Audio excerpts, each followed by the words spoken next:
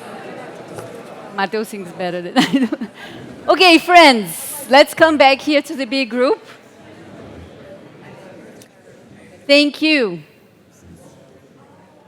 So, can you make a little visual of how do you feel about this chat?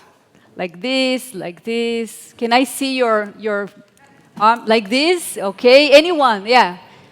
We want to see you. Can you just make a visual with your hands? How do you feel about this chat? Yeah. Someone like this. Someone like yes. Can we see more? Come on. Let's use your. Yeah. How do you feel about this chat? Yes. Anyone else? Oh yeah. Thank you. Many different ways to express how you're feeling. Thank you so much. Okay, beauty. Thank you. Container. Thank you. Now we are ready to listen to our two new speakers. Amanda Bennett from Costa Rica /US /El Salvador. Amanda used to be the Earth Charter Youth Coordinator, and she decided to become a teacher with kids. So Amanda, we would like to hear from you. Want to speak from here, from there? You choose. By the way, as Amanda gets ready, do you see the cover of this book? You see the cover of this book? Do you see any relationship? The cover of the book launched right here. The book was launched here in 2010 with Queen Beatrix actually bringing the box. And the book, what is this book? It's called The Earth Charter, A Framework for Global Governance, edited by Klaus Bosseman and Ron Engel.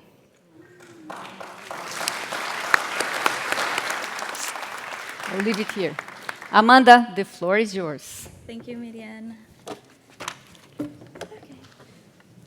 Good morning, everyone. Good afternoon. My concept of time is affected by the jet lag, but I am so happy to be here, so grateful. And coming here, it feels like a family reunion to me because this is now my 4th Earth Charter conference, and it's just so nice to continue, apart from other events, and it's just so nice to continue seeing your faces and all these connections that we've made, thanks to my connection to this amazing movement. So I did want to briefly introduce myself. I am Amanda. I was born in Guanacaste, Costa Rica. I am the daughter of a family that immigrated from El Salvador, had to flee a civil war. And then from there, I migrated with my mom to the US. Then I went back to Costa Rica, and now I'm back in the US. So this is all part of the context and why this is aligned to my mission in life. So last week, some Earth Charter young leaders invited me to write a letter to the Earth Charter on this occasion of the 25 years. Ever since I first read the Earth Charter, I've wondered what my life would have been like if it had been read to me as a child, if I had discovered it as a teenager, or even a college student. This had been a big what if for the past 7 years that I've been working at Earth Charter. But as I began writing that letter last week, I realized maybe the Earth Charter had been with me all along already. Many of us know the history and the many people that have been inspired by this global movement.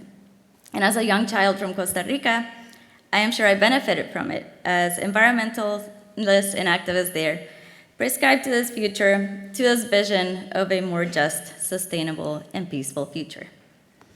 Today, as I talk, I'm going to refer to the Earth Charter, and when I do, I will be talking about more than the document itself. I will also be referencing those visionaries who made all of this a reality over 25 years ago, and those of us who are here today and around the world, not in this room, who are keeping it going and evolving. So I wanted to start with a short story that I read with my students this year by Ray Bradbury. He also wrote the book 1984. All Summer in One Day. You might have read this story. It's a short story about school children in a classroom in Mars. As you can see, it's very rainy on the cover because living on Mars, these children had never seen the sun. The sun had not shown itself on Mars in 7 years. But there was one little girl in this classroom who had migrated to Mars from Earth. She remembered the sun, and she remembered what Earth was like. And ever since losing that environment that she had left behind, she was not herself anymore. She was sad. She didn't make any friends on Mars. She was just sad about what she had lost. I identified with this little girl as a former little girl from Costa Rica who has moved out of this country. If you have not been there, I'm sure you have heard of it, because even though we're small, we're very mighty, thanks to our history and our connections to peace and sustainability. So I have felt like this little girl before, in a city where there's not a lot of nature around me. I have met children in New Jersey who have told me, I want to see birds. I want to see birds in real life that are not just pigeons. And in Costa Rica, I've had the opportunity of seeing amazing species. But also, I identified to this little girl because, as many of us know, right now we're in a moment of crisis, and maybe future generations will be able to experience the beauty that we have now. So I want us to remember this story and what we can do to make sure that that does not happen. Personally, I've had a lot of transformative experiences that I wanted to share with you to contextualize why I became a teacher. I studied at the University of Maryland, and I traveled to Indonesia, which at that point, my idea was to stay in the United States. But the things I saw in Indonesia, here you can just see the food, which is an amazing way to connect to the environment as well, and to the universe that brought it to us. That seeing the way that people in Indonesia still respected the sacredness of the environment, it made me think of our homeland in Costa Rica, where we're also not doing an amazing job of protecting it when it comes to agriculture. And it really encouraged me to move back to Costa Rica to see what it was actually like. There, I was able to attend a master's program at the University for Peace, and here you can see encapsulated in one small wagon the diversity that you can get from one classroom. And I love this picture of me and my classmates because it's actually in my province of Guanacaste, and it was just one of those amazing transformative experiences. And lastly, I only have one image here, but as you can tell from this conference, the amazing experiences I had at the Earth Charter Center really transformed my life as well. And there was these conferences, the courses, the podcasts, the articles that inspired me to do something about our crisis, but from inside a classroom. And how could I share these experiences? So from the moment I read the Earth Charter the first time, this principle, a sub-principle stood out to me. It says, from the Earth Charter, affirm that with increased freedom, knowledge, and power comes the increased responsibility to promote the common good.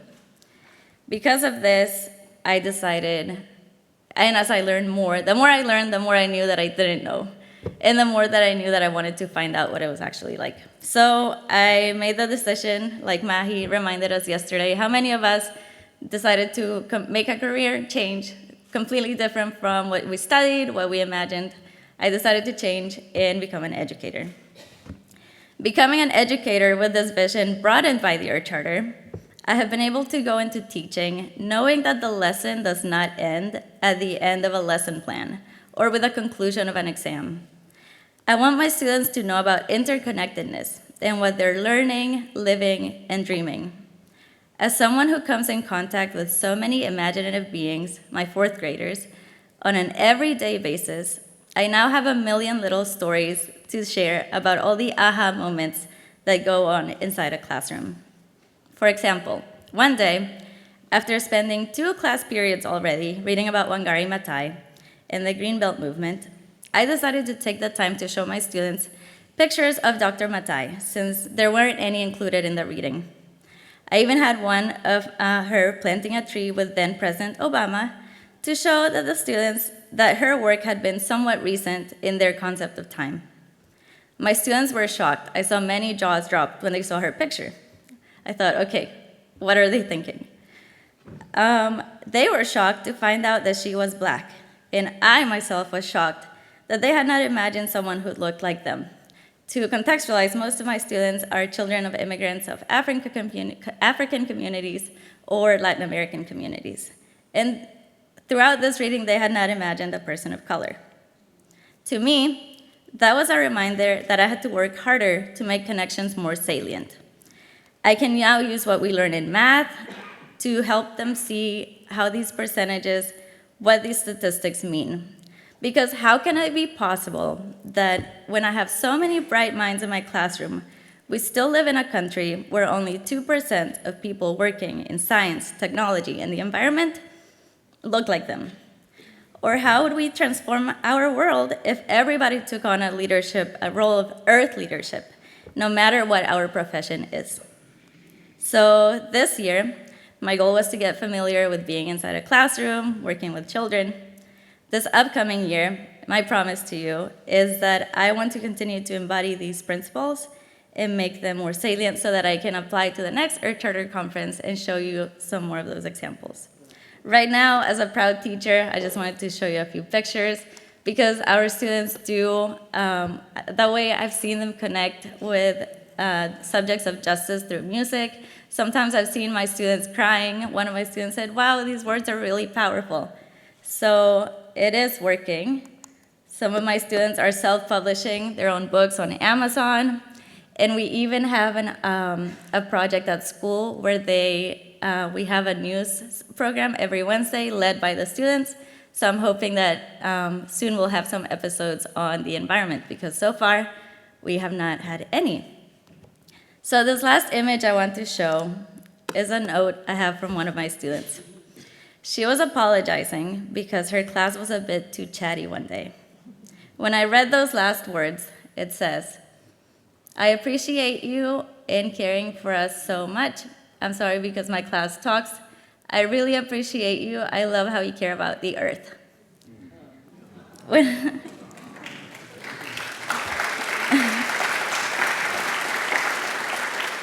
So when I first read those words, I thought, yes, something is getting through to them.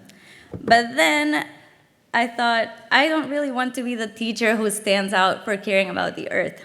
I want that to be something common in my school and in schools everywhere. So I don't want to be like that little girl in the story about the rain and the sun, who was the only one who knew about the sun, who was the only one who knew about nature and our connection. I want all of us to work together to ensure that future generations that come are not continued to be deprived of our connection to the rest of nature and to each other. Thank you.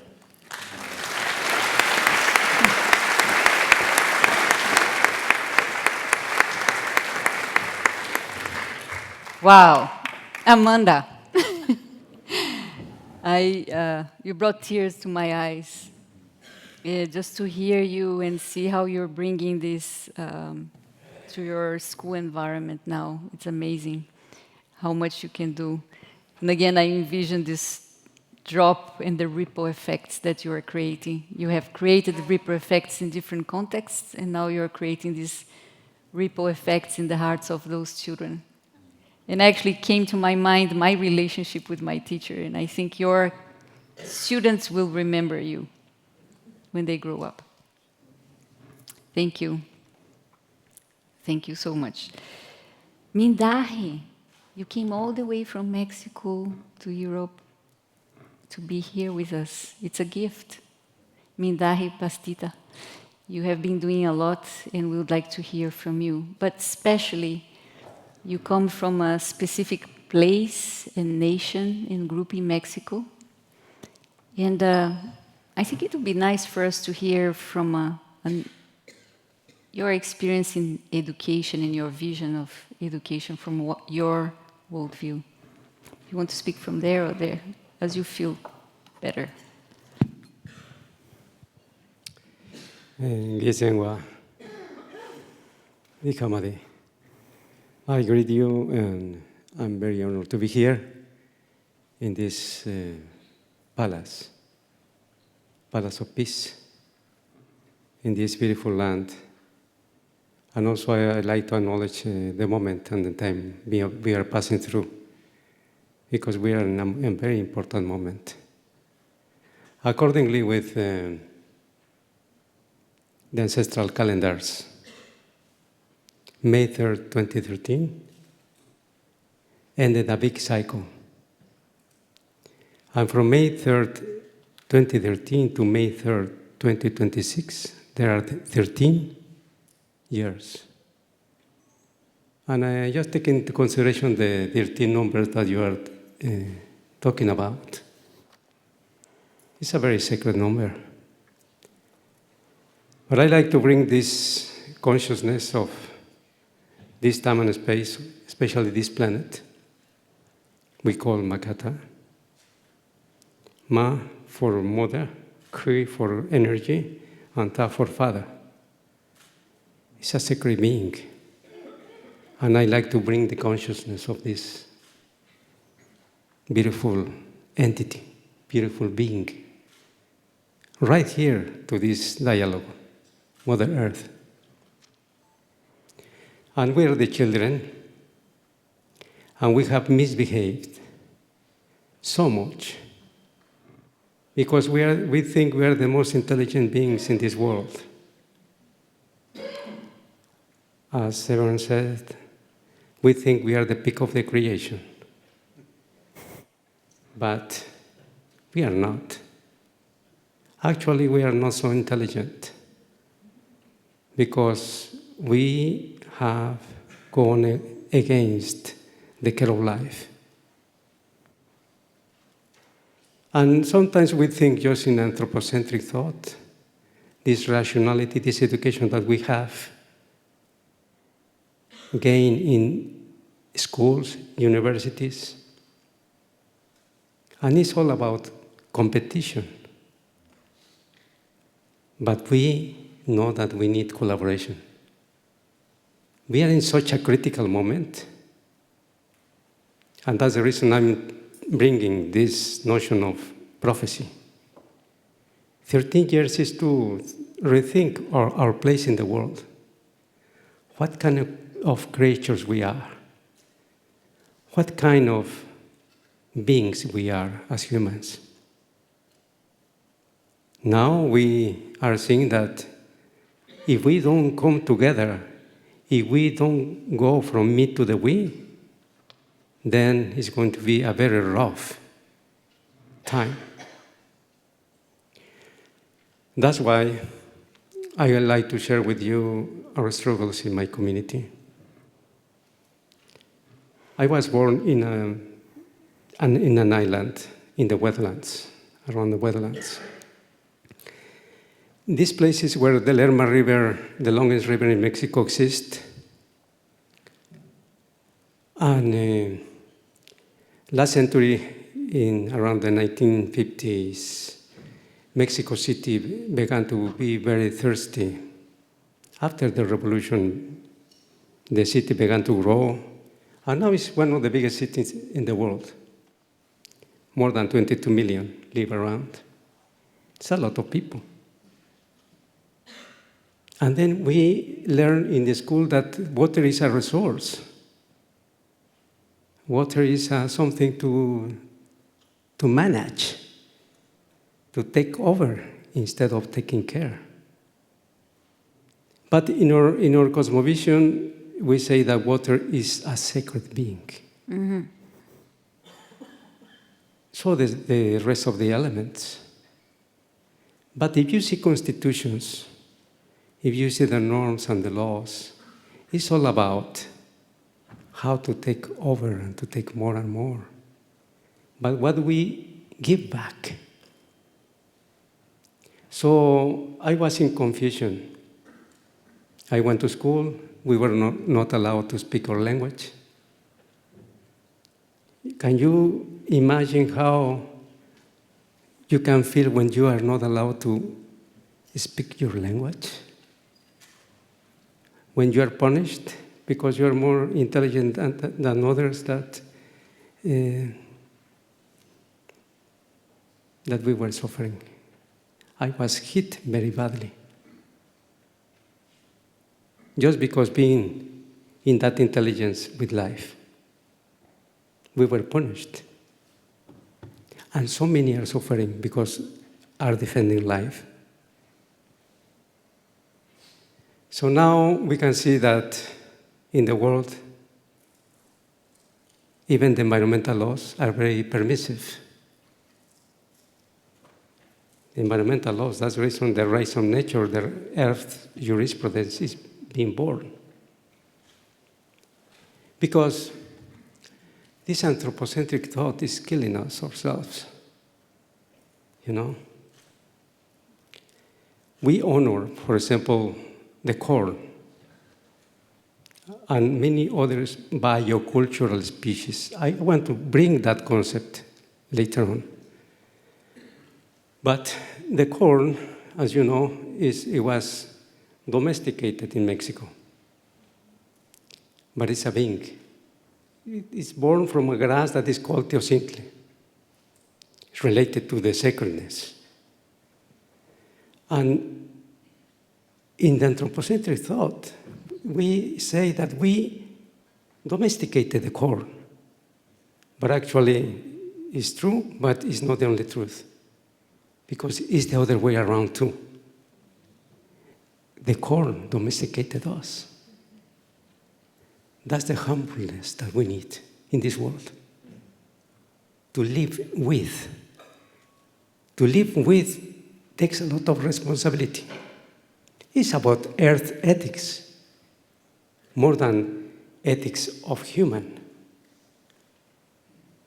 And now we can see here the Hague Academy of International Law. What kind of laws are governing this world? What kind of people we are? With these laws, are we doing better? With those, even with those tyrannic laws that are still taking over, not just lives, humans, but entire ecosystems. Father Sky is crying. Mother Earth is crying. So, in our cosmovision, we don't separate biodiversity and culture. It comes together. Cannot be culture without that sacred touch, that sacred relationship. So biocultural memory is so important to remember who we are. And that's the reason we need to know where we come from. Who are our ancestors? And ancestors is not just the human lineages. Ancestors are the rivers. Ancestors are the mountains. Ancestors are the rivers, the springs. Ancestors are all what surrounds the bioregional, biocultural regions. It's who we are. And that's the reason we need to dig in to learn where we come from. So then we know who we are. And then we can know a little bit where we are going. But at this time, we need each other. As you know, 80% of biodiversity, not just biodiversity, but biocultural diversity, is being taken care of native, original nations and peoples. Let's not take it for granted. There are different ontologies, different philosophies. And I learned we were exchanging these prophecies with the Hopi and with the Mayan and other cultures around the world. And I saw for the first time this beautiful scripture. There's people going in this direction with this planet, with nature. We are nature. And there were people going into another direction in a very, let's say, difficult way to go away. They went away from living with, and they began to live from. And that changes everything. So we are now at this time of 13 years, and we are going to enter next year in the new accounting we call the new dawn. But it depends on us how we want to enter the new dawn. And I like to express myself with this analogy I was sharing with others. How we want to land to the new time and space. Is it going to be a crash landing, a bumping landing, or a soft landing? We are all interrelated. And we have seen that those three scenarios are happening already. There is going to be a crash landing for many, not just humans, other species. There is going to be a bumping landing for others, and a soft landing for the ones who have been in sacred relationship with life. So, responsibility, at least respect, regeneration, remembrance, who we are.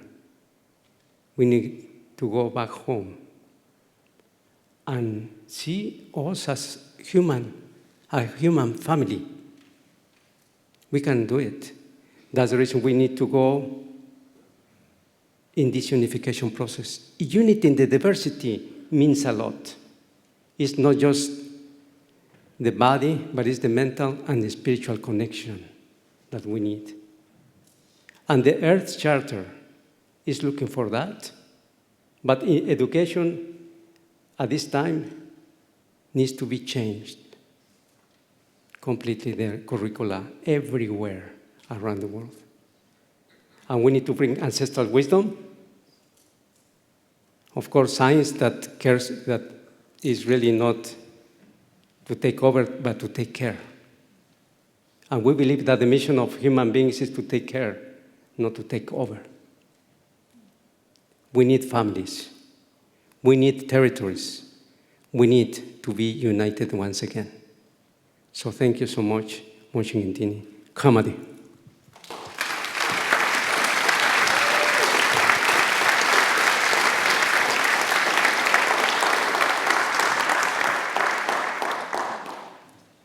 Thank you so much, Mindahi.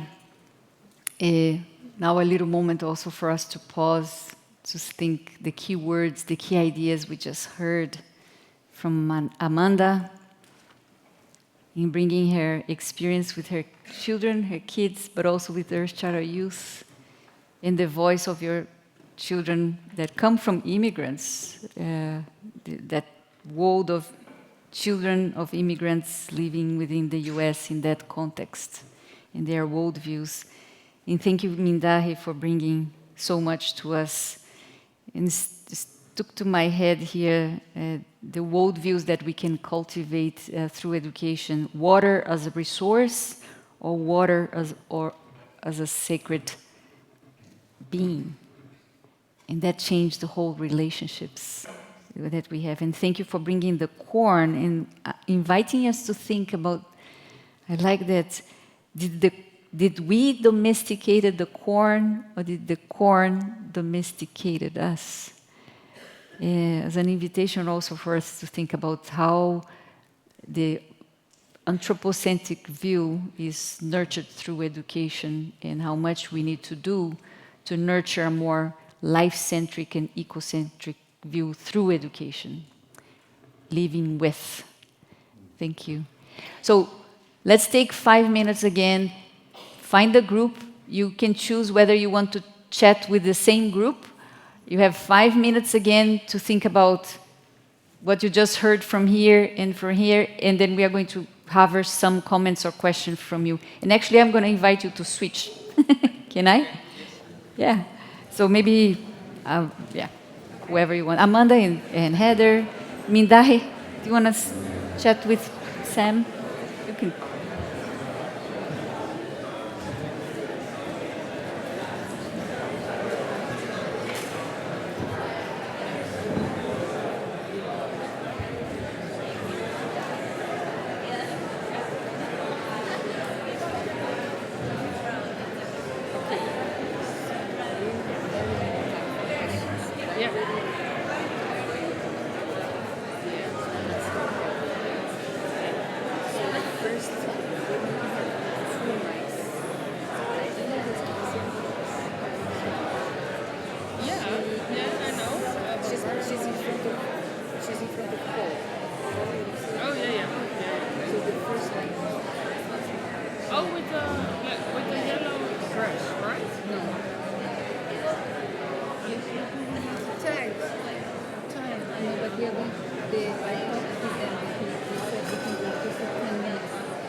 If we make it 10 minutes, let's go.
Thank you.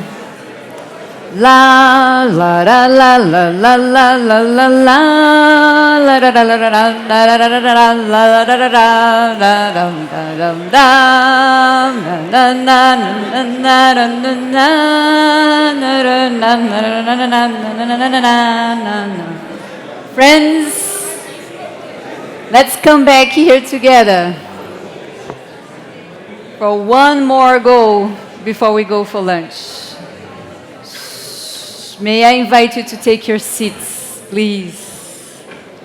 Thank you. Thank you. Oh, my alarm is saying it's time. Thank you. We are going to take maybe 3 questions. So there are 2 there, and there maybe 1 or 2 here. So 1 mic there. Actually, let's hear the comments or questions. Please, let's just hear 2 from this side. Well, Alicia, as well, from ECI Costa Rica. Sam, I am very curious if you can talk about the 6 outcomes of our charter pedagogy. So if you can talk about that. Okay, you, very quick, specific. Thank you.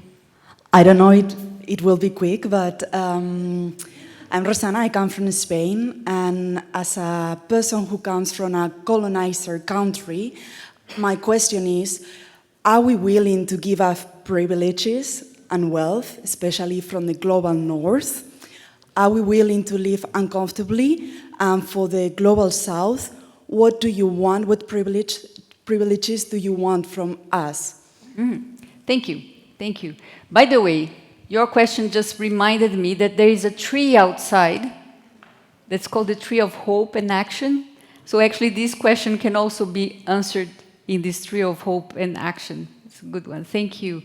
From this side, there are 2. Maybe you stand up. Yeah, sure. Say your name. Thank you. Prue Taylor, and I'm from New Zealand. My question is to Heather. Heather, you spoke very powerfully about the necessity to be very clear-eyed about reality, and particularly the reality that we face today. And my question to you is, how can we constructively do that? Speak the truth, but speak it in a way that is constructive, is respectful, is cognizant of our own complicity in some of the things that we're confronting. So I'm really interested in how we can speak truth to power, but in a way that shifts things and doesn't wedge us in conflict, but brings us to cooperation and conciliation. Thank you. One more, and we'll come to you. Say your name. Hi, I'm Naima, and I'm here as the UNESCO Chair Student Representative from Germany. So my question is mainly about values and how we can involve and make sure, actually, that we're involving different backgrounds, but also cultural nuances, because it's easy to say, don't eat meat, it's not good for the planet, but that doesn't mean we can shame people where meat is an integral part of their culture, and they do it sustainably as well. Or we can say it's easy to shop regionally, and that's what we should be doing. But if it's a question of survival and being sustainable, people sometimes don't have a choice to go and shop regionally. They have to go to a box store. So how can we make sure all these different contexts are involved? Okay, thank you. Thank you, everyone. And I know you have many other comments and questions. That is not necessarily to them, but can also be shared with your neighbors. That's why you gave the time for that. So let's start with the question of Alicia to Sam. What's your 6th thing? And we'll give you the mic. Actually, there was a mic there. Yeah. And Sam, and then Heather on a specific question to you, and then Mindahi, and we'll give the last word to Amanda. Because Mindahi and Amanda can answer to those other questions. Yeah. I did On? Hello. Yes. I did mention parts of the 6 outcomes, but I want to emphasize that, we are outcome driven. And what we're really talking about is education becoming more of a transformative process where we look and cultivate our lives in a much deeper level, using information, but not elevating information. So the first outcome that I mentioned was coming into relationship with ourselves, and the second was with others. I'd like to point out how essential that is for the notion of justice. And we bring much trauma into our lives, those who are colonizers and those who have been colonized bear great trauma, and we carry that through our generations, as has been shown. It's part of our own social DNA. And so what is the right relationship with those things? How do we enter a right relationship that's peaceful and harmonious? That's the second. The third is other cultures, and the fourth is other life. All right? We sometimes will look at education primarily as a human experience, but who speaks for the natural world? Who is an advocate for the world that does not have a voice? And how can we bring that kind of sensitivity and understanding and compassion also into our educational process? What is our right relationship with other life forms and with other cultures? Just as you were asking about the differences among cultures, the Earth Charter is a way to start a conversation, not to deliver a moral rule. Mm-hmm. And so how can we have productive conversations about who we are and where we go and the kinds of wise decisions we make for ourselves? And the third is relationship with Earth, with our planet. I've been using the term planetary citizenship instead of global citizenship, because what is our relationship with our home, with Earth, and then with the cosmos itself? This is a spiritual journey. We're building a new cultural mythology. Eliade said that education is the myth giver of societies. What myth are we creating in our education? It's time for a new one. It's time for a more related one. So thank you. Thank you. Thank you, Sam. Heather? Thank you very much for the question. It's a difficult one, and it, in my view, is very important. Like, how do we confront truth to power? How do we speak truth to power? So, 3 things. I'm sure, as you know, education is not a protection against tyranny, so we can do all the analysis, critique, and understand very well the situation, but that doesn't change it. I'm a very strong believer in social movements of nonviolent change. I went to India to study how did Mahatma Gandhi put together social movement the same way Martin Luther King did. I think there is no way around nonviolent resistance. I think that is a tool we need to use. And so I come from Canada. We consider protests the form of nonviolent social change. But that's not what Mahatma Gandhi, he had a constructive program, but he also had extremely elaborate understanding of how nonviolent social change gets organized, how it's effective, how it works. So to me, that's a tool we need to develop. And the third one, so we have to have our analysis well done, but having been in the education system for a long time, education, people can be very educated but have no power for social change. So we have to link those, education and power for social change. What are those tools? As mentioned, nonviolent resistance. But the third, so I've worked with Maryville and Tucker on Thomas Berry's kind of work for over 30 years, and we've talked endlessly about the need for vision. So the Earth Charter is a vision. soft law, whatever you want to call it. So we have to have, in my opinion, all three. So we have to have an alluring vision, because critique and analysis does leave people with more despair. They need forms of social action. Not everyone can be involved in well-organized, nonviolent movements for social change, but to me this is a tool we have not well developed, I would say, in the West or North America. But we also need a vision that's attractive, that allures us. Hence, all of the work in planetary understanding, Earth ethics, Earth community. This is to shift the vision from capitalism, as discussed earlier, from tyranny, from the use of violence as a method of social change. I mean, it never works. It's always destructive. So to speaking truth to power to me can be very forceful. You used the word respectful.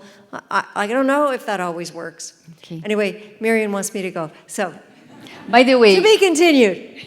I interviewed Heather for our Earth Charter podcast. You can hear her for 1 hour through our interview. I highly recommend you, if you have time, you can have a 1 hour listening to Heather when you go somewhere biking or walking. Mindahi. Yes. Thank you, Heather. Yes, thank you so much for bringing the colonial mindset. And it's been a process for hundreds of years, but we'll say for some thousands of years. At least in our records of history, we say that at least 7,500 years has been this deviation of some humans went away from this original instruction, the natural law, to live in harmony with ourselves, with the cosmos. We have this problem, but also the colonizers are colonized as well. There is internal colonization. So this is a human problem. There is north in the south and south in the north. So yes, we have to heal ourselves, talk. This intercultural dialogue, intercultural exchange is so highly needed at this time. And education is key to open not just doors, but to open hearts and spirits. This is the time to really relearn and remember who we are. So thank you. Thank you. Thank you, Minda. Amanda, very breve. Thank you, everyone. Thank you, Mandahi. I think we need to remember who we are. Just bringing back to answer the questions. I thought back to a really interesting conversation I had with a classmate at the University for Peace. She was from Israel, and we talked for an hour about how before moving to Costa Rica for university, she had not gone to the grocery store in a year. She was just dumpster diving, so she was getting all of her meals from the trash. Because of her ecological footprint, it was her choice. In some of the grocery stores, they would either package it apart for them, so they wouldn't even get dirty in the trash. They had a group chat that was huge. It reached the limit on WhatsApp, so if they ever found anything extra that they wanted to share, they would have benches on the streets where people could go and reach them. And that's just us getting back to being part of a community, sharing, like Severn was reminding us today. Who are we? We are people who are willing to share. As the Earth Charter says, we're people who are willing to be more, not have more. And we have to focus, as Amorita told us, thank you, Akpezi, for bringing it to the plenary. Maybe we can't change even our family, but we can really change ourselves, and that will really make a difference, and we can continue setting those trends that go back to who we really are. Thank you so much, Amanda, Heather, Sam, and Mindahi. And thank you, everyone, for engaging this conversation about education. We have 1 hour to have lunch, somehow. So I invite you to be back here on time as you can, because we do need to start at 1:45 So please enjoy your lunch, and thank you so much. And thank you for the container. You want to take a look? Michael? Look at this.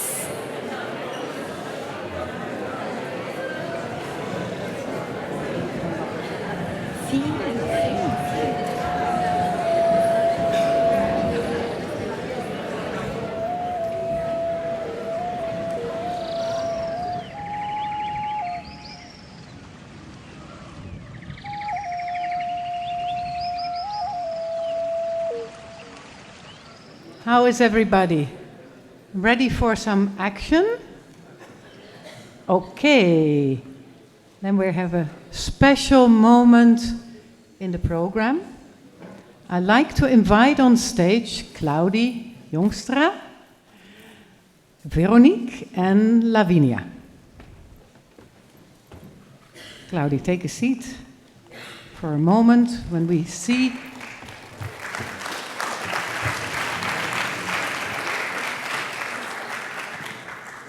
So we're going to do something very special. It's so complicated, I don't understand it. So I've asked Lavinia to be here to explain it, and Veronique will guide it. And then we'll see why Claudy is on stage. So, Lavinia. Thank you very much. It's not so complicated, so that's okay. I would like you to rise. Stand up, please.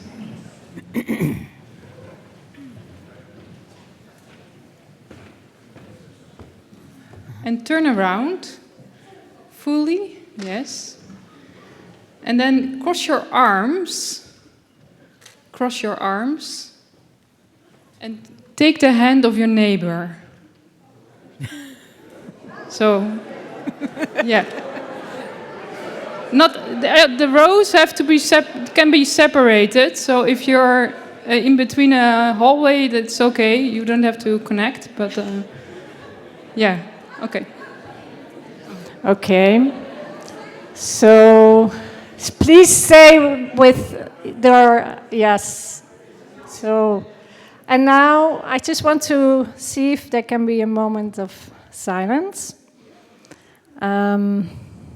where you can all have a look at the beautiful Guernica, if possible, if you can see it from your eye. And take a deep breath in. And with this breath, we breathe from Mother Earth. We breathe and feel the pain. We breathe and feel the beauty of Mother Earth. And remember that you have a body. And just feel where in your body do you really have a stronger sentiment? And with the next breath, deep breath in, we breathe for the future generations. And we feel the heaviness of our responsibility to be good ancestors. And to feel the joy I can relate to as a very fresh grandmother, the joy of new life. And again, try to feel where do you feel, where does this resonate in you? We are an embodied species, we are in a social body at this moment. And then another deep breath in, and that one is for the non-heard voices, for the repressed voices, for those who could not be with us, or who have lives that can never be in this sort of environment with joy and happiness. And when we think about these unheard voices and repressed voices, we also think about the wisdom that we would love to bring in our midst. And again, where do you feel this? Where does this resonate? And then if you have perhaps closed your eyes, open them. And from this entanglement, which might have become a bit uncomfortable, I would suggest that you untangle yourself, but keep the hands of your neighbor and turn around. And look at the screen.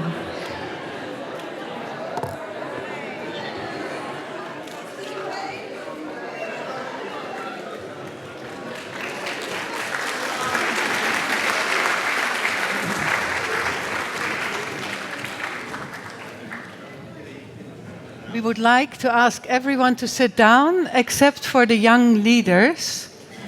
Could they remain standing? I see a few young leaders on that side and here. Can I have some impressions of what we just did and the transformation that we're seeing from some of you?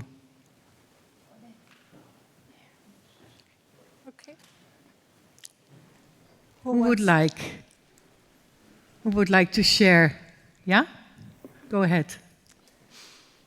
I thought that that was interesting to do because it sort of breaks down some of the maybe professional barriers of an environment like this and makes it a place of connection through physical touch and sharing an emotional moment, which is something that I've found really useful to look for in my life and trying to work on these sometimes wicked and heavy problems as people have been talking about so far. So yeah, it was a nice moment to share together.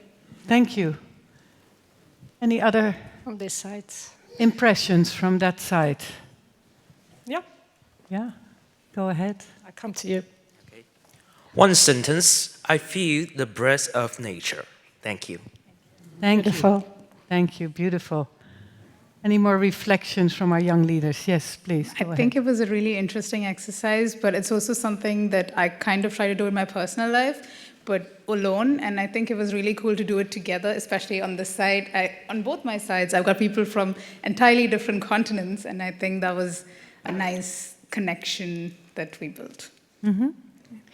I mean, some of you, they comment on connection or nature, but what about the transformation that was embodied in this activity? Oh, I see you. Please, go ahead. At least I focus on the arts of the artist. When I first saw the first piece, I was thinking of the world from the space, but instead of seeing it like green or blue, you see it like that because we polluted it and we haven't taken care of the earth. But if we work together because we were connecting with each other, if that collaboration could turn in that kind of world, that gets the color again. Yeah, beautiful. Thank you so much. I would like to thank all of you, and then we'll turn to the artist.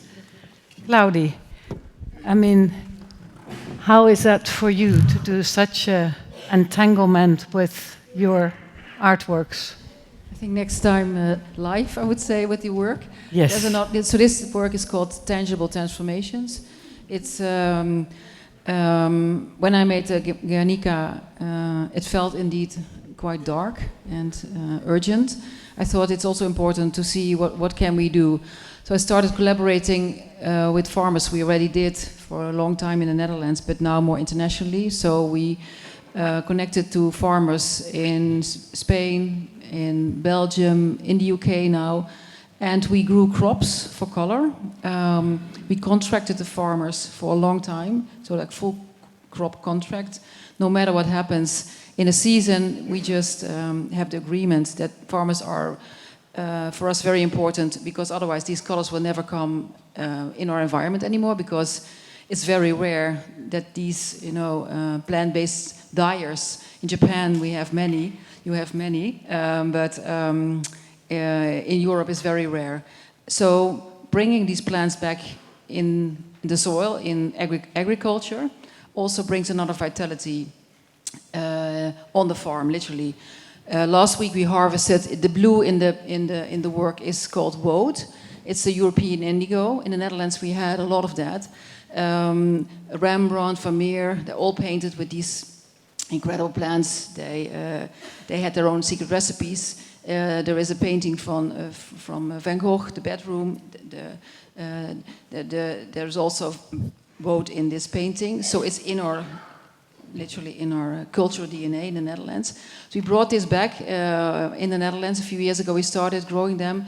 When you harvest, we did this last week, there is a whole community coming to your field. Not only farmers, but scientists, people who work in different disciplines. They're all attracted to literally harvest and then to transform on the land. We create a small factory, a small laboratory, and literally we dye the wool and other materials, the Sekum cotton, also on the land. So what you see, especially with the woad and the indigo, it's a transformation process. So when you pick the leaf, it's green, and by making it into a recipe, you literally, when you take out the wool from the dye vat, it's like yellow, but by oxidation, it becomes blue. So that's a magical moment. So for me, it was very interesting to see that not only vitalizing soil by bringing back these alternative crops, also vitalizing communities. We spoke a lot about connection, but this is literally what it does. So it's impulsing ecosystems and social systems in a very, I would say, humble way, because you only need, for us, example is then the wool from the Netherlands. It's just there. It's all around us. It was always part of our legacy, and by transforming it into something vital, I think that's very beautiful. Yeah, it's beautiful what you're saying about actually bringing back those plants, vitalizes the soil, it vitalizes the community, and then it leads to a transformation when you actually dye the wool.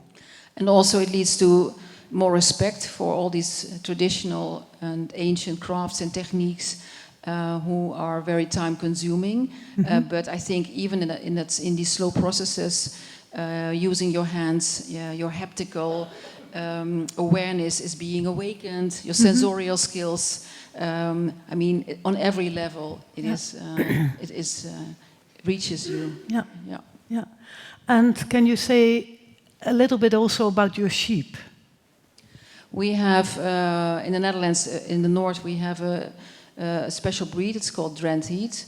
Only 1,000 left. They're indigenous.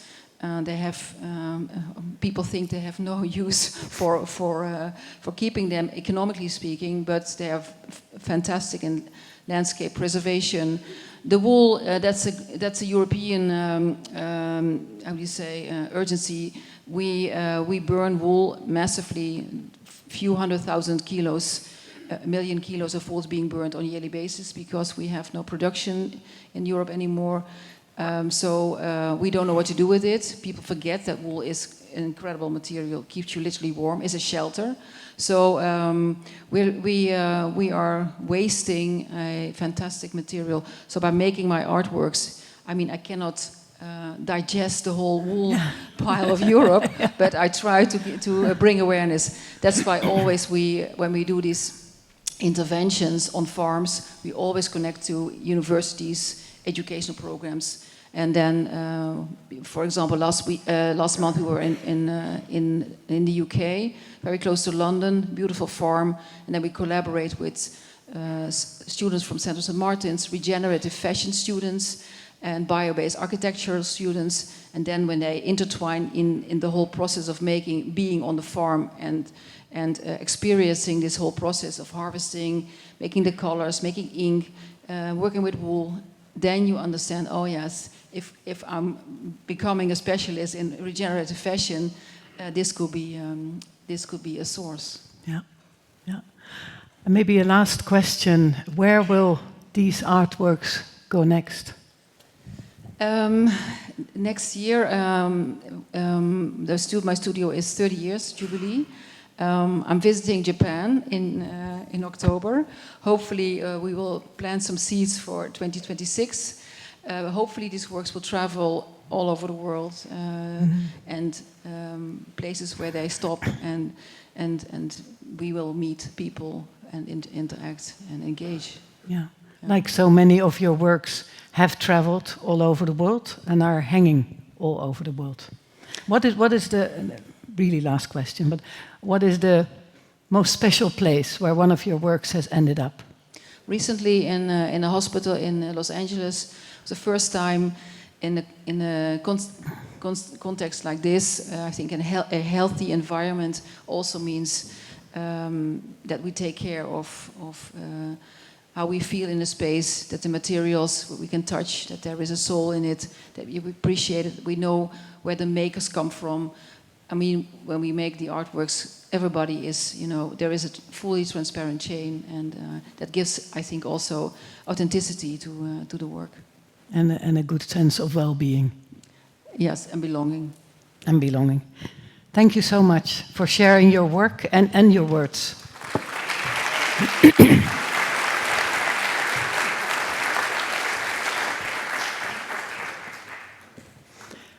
We're moving on to the next part, and I would like to invite on stage Klaus Bosselman, Joan Anderson, Song Lee, and Willem Verberda.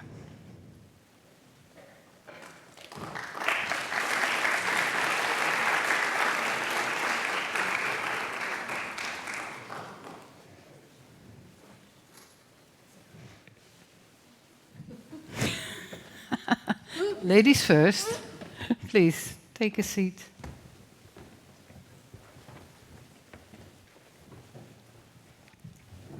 Please. Welcome to this panel on transformative action, which will particularly look at concrete actions and positive examples of the inspiration and the use of the Earth Charter. And I'd like to invite first Klaus Bosselman, known to many of you here, professor of environmental law, published most widely of anyone here on the subject and the Earth Charter, particularly also on environmental law and ethics, participated in the drafting of key international instruments such as the UN Climate Change Convention, and he has also introduced the idea of Earth trusteeship, function over global public goods and common goods, ensuring impartiality between all interests. Klaus, the floor is yours. And you have 10 minutes. Yeah, thank you, Christa, for your generous introduction. I'm glad to be back here. 25 years ago, we celebrated, of course, the launch of the Earth Charter here in this environment. And I remember how Her Majesty Queen Beatrix, during a reception, sort of saw us coming from New Zealand, and she approached us and said, "Oh, well, I trust that New Zealand will be one of the first countries to adopt the Earth Charter." And I rather optimistically, but also confidently said, "Of course, yes, Her Majesty, we'll do our best." Well, we tried our best, but we were rejected. New Zealand is known as a halfway progressive country, but also same kind of flaws like all other nation states, namely Earth Charter, what's that? Basically saying this is civil society document and states need to be participating in any kind of document that they are expected to adopt. End of the story. But not end of the full story, because what I want to cover here is to show actually the importance of the Earth Charter, not just in ethical terms and how it frames us, our thinking, but also as a guidance for lawmaking, for decision-making, for governance. That's what I want to be focusing on. Let's start with the observation, what is the Earth Charter technically? Of course, Earth is in the center. And what's a charter? A charter is an official document with rules, rights and responsibilities addressing a group that should follow those rules. It's a charter. In our context, we are expected to follow some rules that our Earth, our home, requires us to follow. Really house rules, if you like, or as we say in Germany, die Hausordnung. You live in a building, you make sure that you behave properly, not just you should behave properly according to the convention, but if you don't follow the house rules, you might see that your house will be neglected, eventually collapse. So the Earth Charter is really speaks to lawyers quite directly, right? If you just only take a little bit of time to bridge ethics, values with soft law and hard law. But what I find so fascinating from a legal perspective, that the Earth Charter is taking a non-anthropocentric perspective, has been mentioned here a number of times. I think this is critical for any kind of prospects of humanity at large. The Earth Charter does it extremely well by saying respect and care for the community of life as one of the 4 pillars. In fact, the first pillar. The second pillar, ecological integrity, the preservation of the integrity of ecosystems, globally, regionally, and locally. What it tells us is these are non-anthropocentric commitments. Community of life. We are part of the community of all life, not just human life. So automatically we are forced into a logic to say basically protecting the natural environment, as I say, inherently means protecting ourselves, full stop. And we should also define the environment, as we in Germany would say, and we use it in language and also the academic language. We do not refer to the environment. We say Convironment, Mitwelt, die natürliche Mitwelt, the natural with-world, to avoid Umwelt, right, the world surrounding us. Language matters, and of course matters in law in particular. The Earth Charter really has strong messages, and I want to show a little bit what it has done. From the face of it, these 4 pillars have been guiding, for example, the Global Pact for the Environment, a French initiative by President Macron, 2018. It failed eventually. There was a resolution by the UN General Assembly calling upon states in a workshop series to find a conclusion whether the Global Pact for the Environment should be pursued further. The global environment refers to ecological integrity. The Earth Charter was specifically named as one of the guiding documents for the Global Pact for the Environment. Then it came to these workshops, and who should be opposed, radically opposed? The United States, you guess it. There was 2018 when they rejected it, and Russia equally, and so forth. End of that story. But a good story here, before I go a little bit more some other details, is that ecological integrity is being referred to in no less than 27 international agreements, global agreements, regional agreements, based on one of the outcome documents of the Earth Summit, was the Rio Declaration on Environment and Development. And Principle 7 states that nation states have an obligation to cooperate in order to protect the integrity of the Earth's ecological system. This is Principle 7, a soft law document, but has been repeated so often in international hard law and soft law documents, including, for example, the Paris Agreement. The climate system is part of the Earth system. And it makes the notion of that any kind of climate stability is a contribution to the integrity of the Earth system, is in the Paris Agreement. So in law, we would normally say if something gets repeated so often, it becomes a little bit like a fundamental principle or a Grundnorm and so forth. So we can argue a case that eco-integrity, that the Earth Charter was really responsible for, as promoting it, has shaped international environment law in that sense.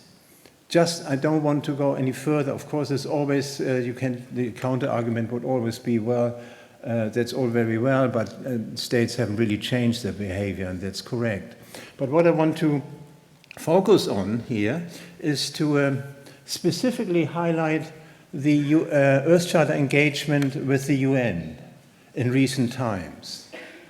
I would perceive the United Nations not as an organization that's sort of more or less powerless. Yes, it may be the case, but it does more than any other international institution, obviously represent the United Nations, right?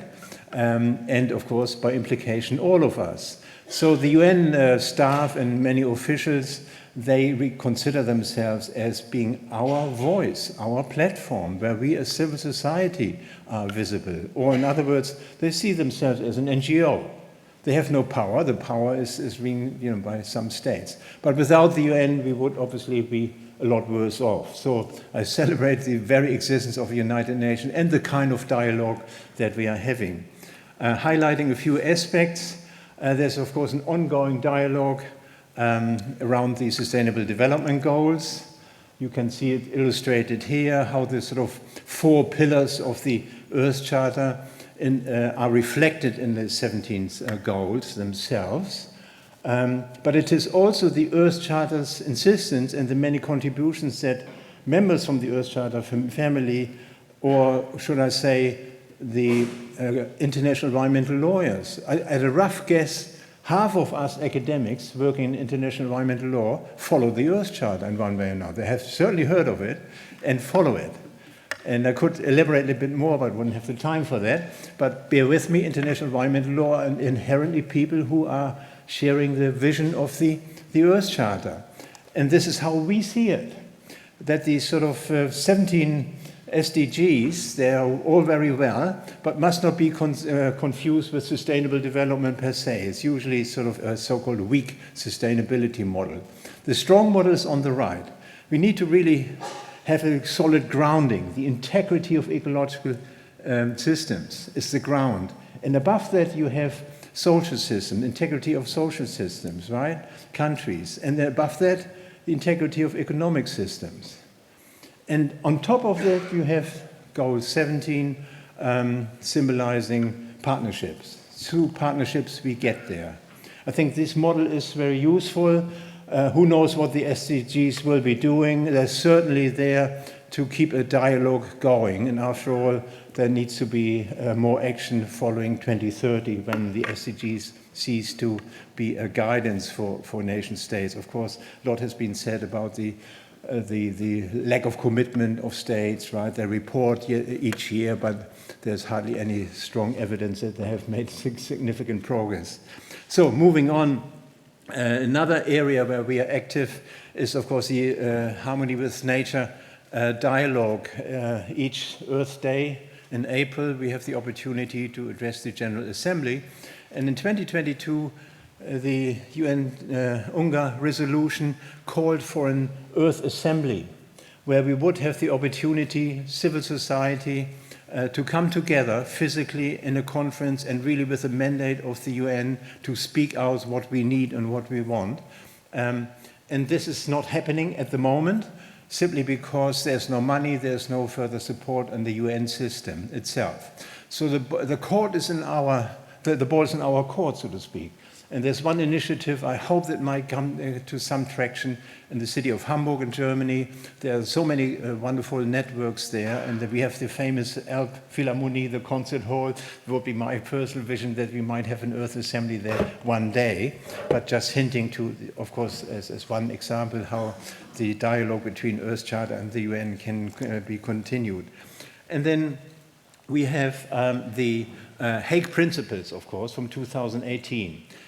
Also being adopted here in this in The Hague and in the Peace Palace. The Hague Principles for a Universal Declaration on Responsibilities for Human Rights and Earth Trusteeship basically defines our rights and responsibilities as members of the community of life. The Earth Charter was absolutely guiding us in drafting those Hague Principles that we want to communicate further to the United Nations. So responsibilities is the key in Earth Trusteeship. And then briefly, but last but not least, Earth Trusteeship is in that logic. The Hague Principles called for it, and the Earth Trusteeship Initiative has been set up there. There is a website there that I would encourage you to study. It's just being completed, a new website. A short definition, Earth Trusteeship requires the present generation to hold the Earth in trust for future generations. This is widely shared, I think, across the various sectors interested in Earth Trusteeship. What has been done so so far in the preparation of the Future Summit that took place in September last year, the final outcome report had this to say: our responsibility to current and future generations can only be met if we act in trusteeship for the planet. There you have it. The UN is sort of aware of it. Recently, a UN special envoy for future generations has been announced at a sustainability conference in Hamburg last year. We are hoping that the terms of reference of this envoy might also address the Earth trusteeship there. And there has been an outcome document finally of the Future Summit defining the civil society perspective, calling also for the further guidance by the principle of Earth trusteeship. So some bullet points, so to speak, in my sort of 10 plus 1.5 minutes. I'll leave it at that. Thank you.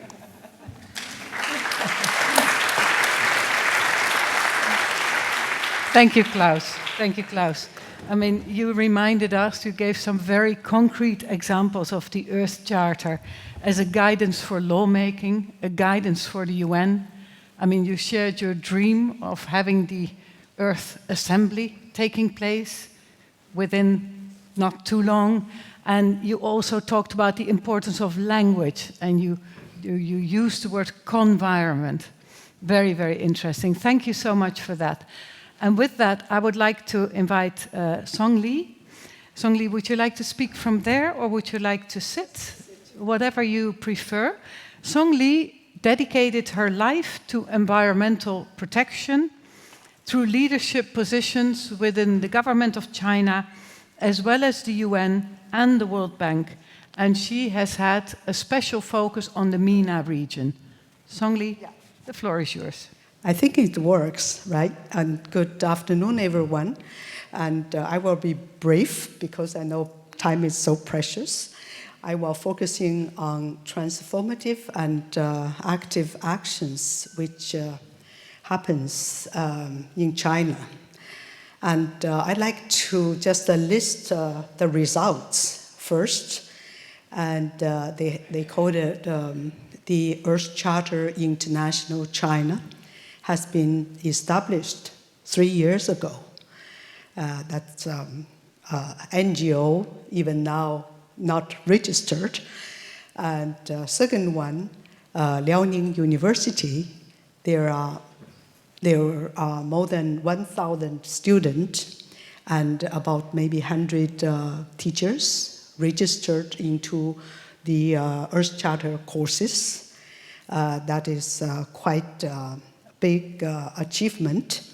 And the third one is that Professor Ma Shuang from Liaoning University just succeeded to incorporate Earth Charter into her PhD program, which has been cleared by the Liaoning University and also approved by the Bureau of Education of Liaoning Province. So that is also first case, at least in China. Maybe that exists in other places, but this is the first case. The fourth one is that the Ministry of Education of the government of China recognized the Earth Charter because they put the Earth Charter in their official website. So that is a huge step for the country like China. So now I'd like to mention a little bit the significance because China is a country which has different circumstances. For example, Africa, maybe hunger, but in China, you have different rules you got to follow. Sometimes that it's a lot of bureaucracy and sometimes more serious than bureaucracy. That's why, it's a hardship and hard work. And that's why they require a courage and also resilience to make these things happen. to make it work. So have these, circumstances in mind. I really want to introduce you people behind these achievements. Madame Fang Hong, please stand up. Yeah, she's the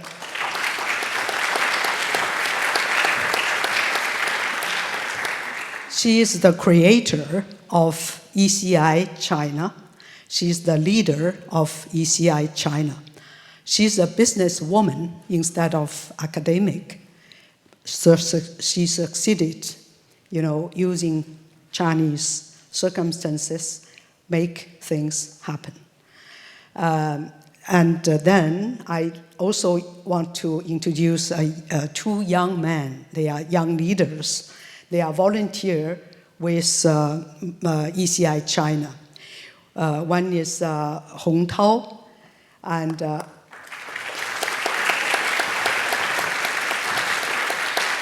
Hong Tao is working with the private sector. He convinced his boss to provide financing to ECI China. For example, his boss gave 1.5 million RMB to provide financial support for Chinese people to come over to this meeting, travel and lodging, everything. So, I'd like to make that. He may want to have a few words later on. And another young leader, his name is Lian. And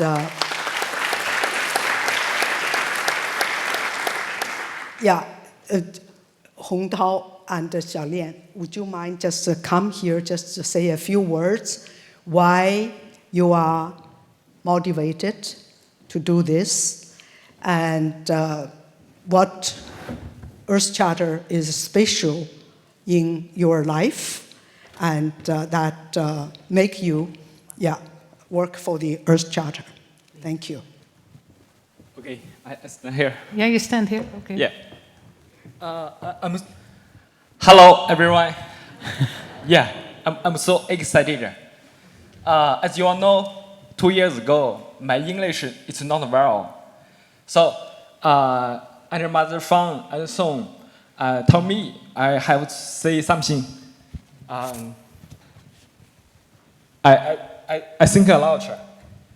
Sorry, I'm excited.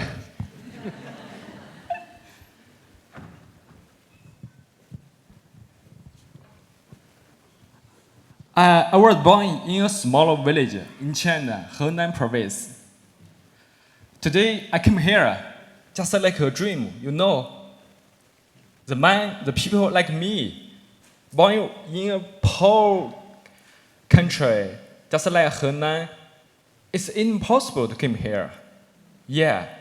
So I think it's the Earth Charter which take me here. Yes.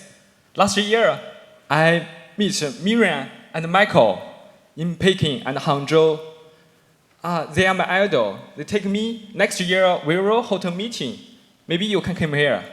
Now, I came here. I think I'm the living example. Thank you very much. Thank you very much. Yeah. Okay. I think it's the equal opportunity. Yes. Yesterday afternoon, we talked about this topic. I think it's meaningful.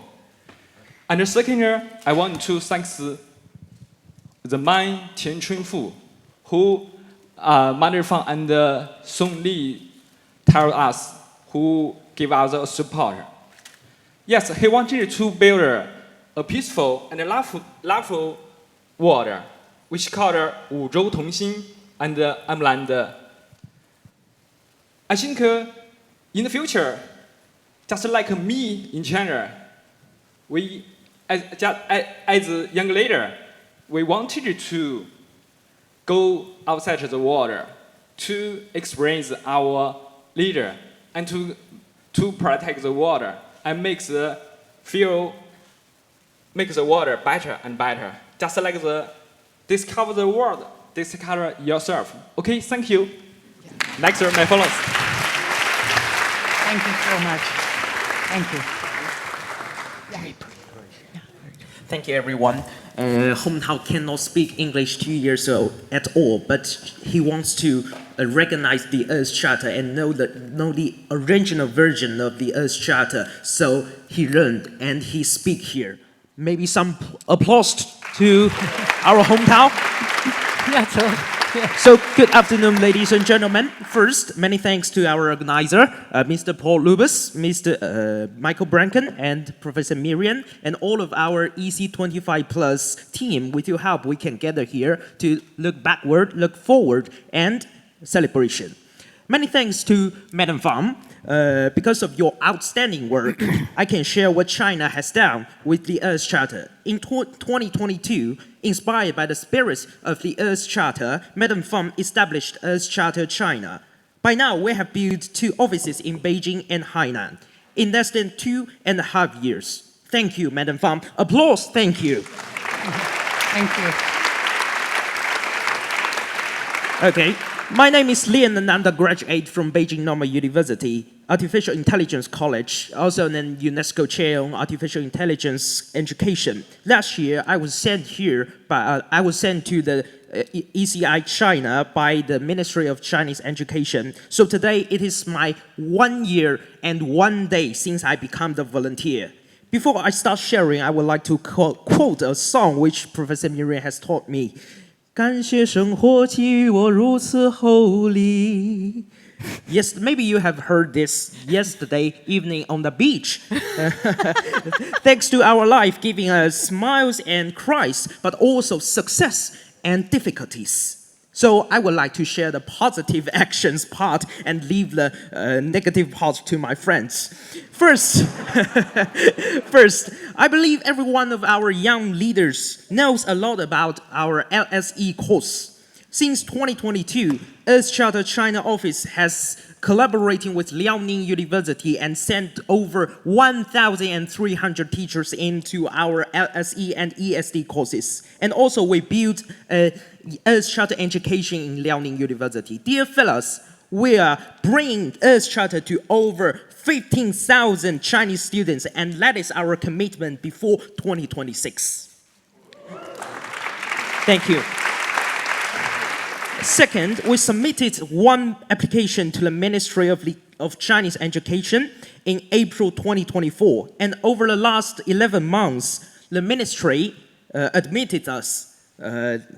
Someone is reminding me, so I will be quick.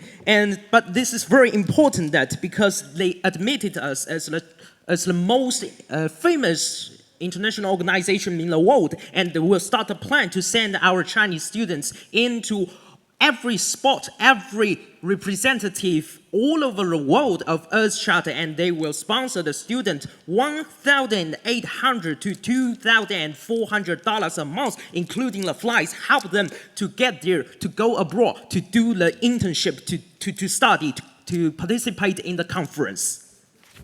Thank you okay, so much. Thank you so much. That's wonderful. That's Thank all. you for sharing.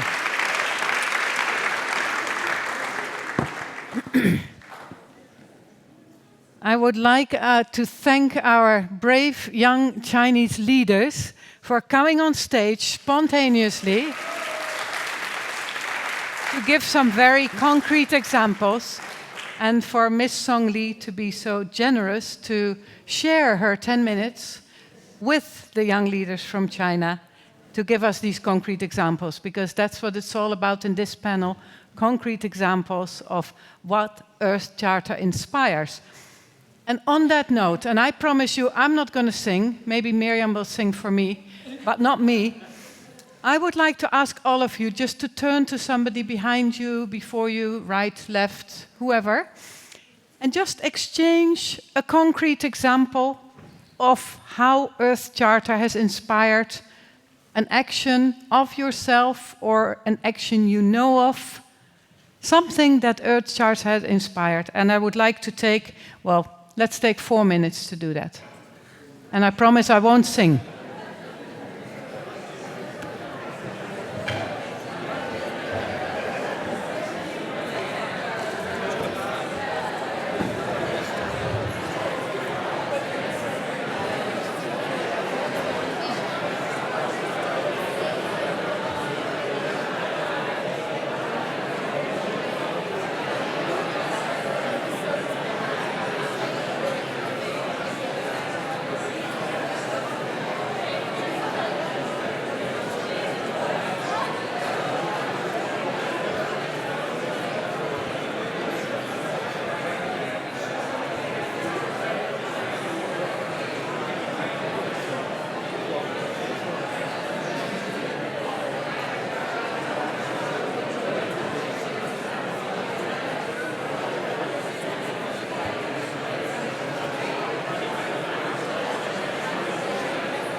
Hello, everybody.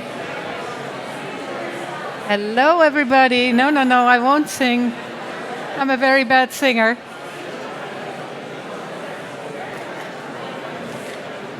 Is everybody back? Hello. Yes? Can we continue? I'm trying now to stick to my own time schedule. And I see how difficult that is. Okay, thank you so much. I hope you had an interesting conversation with your neighbor and some new concrete examples or inspirations came up. There will be some more inspiration from the podium here. The next speaker I'd like to invite is Willem Verwerda, known to many of you, founder of Common Land, which aims to restore 100 million hectares of the world's degraded landscapes by 2040, using the model of the 4 returns. For more than a decade, Willem was also the director of IUCN Netherlands. So I'd like to invite Willem to take the floor. I'll grab my water. So I've got only 10 minutes, and what I will do is first show you a slide. We abuse land because we see it as a commodity belonging to us. When we see land as a community to which we belong, we may begin to use it with love and respect. And of course, this is actually an indigenous quote, you could say. But on the other hand, it came from an American author and conservationist in the 50s, Aldo Leopold. And the question, of course, is how do you do this in a world where things happen which is basically the opposite? And that was my question. So I'm an ecologist, a tropical ecologist, and I've been working in the tropics for many, many years, and also as a funding agent, funding NGO projects all over the place. And I realized basically that there are a few barriers to make this happen. So let's look into this from a technical point of view, basically. We all know that biodiversity is not valued. It's not in our system. We haven't internalized it yet. The costs, whatever we pay, we don't pay for ecology and biodiversity. We also know that in many places in the world, I think almost all the places in the world, ministries work not together. And you have different ministries. You have mining ministries working against Ministry of Environment and so on. So that means that sometimes protected areas become smaller instead of bigger. Then we have the complexity of ecosystems. Ecology is complex, but it is science. It's not over-complex, you need to understand it. However, most people don't understand ecology because they're disconnected. They live in different worlds, in urban areas, in big offices. And I've been talking to companies and to investors for many, many years. And even also at the, I'm teaching at the Rotterdam School of Management, business school.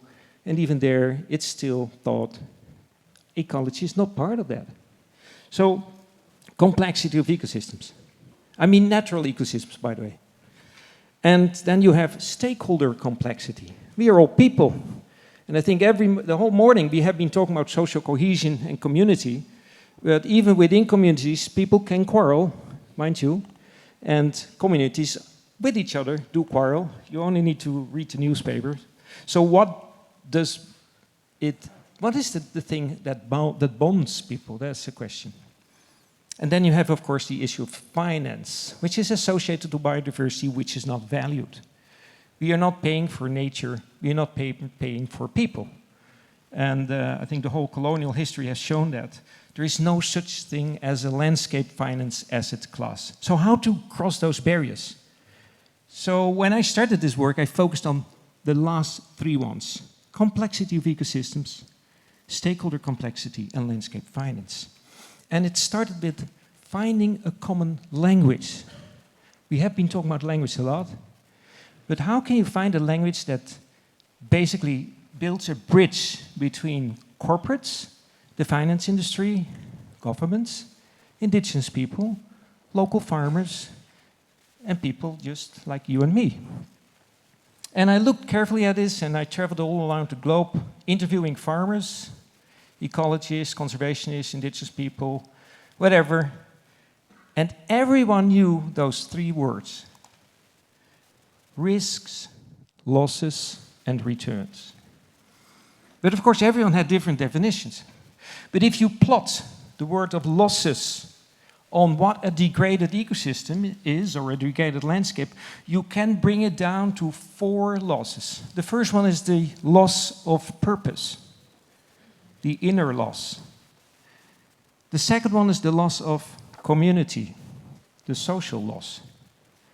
The third one, of course, is the loss of biodiversity and everything associated with the physical environment. And the fourth one is the loss of income.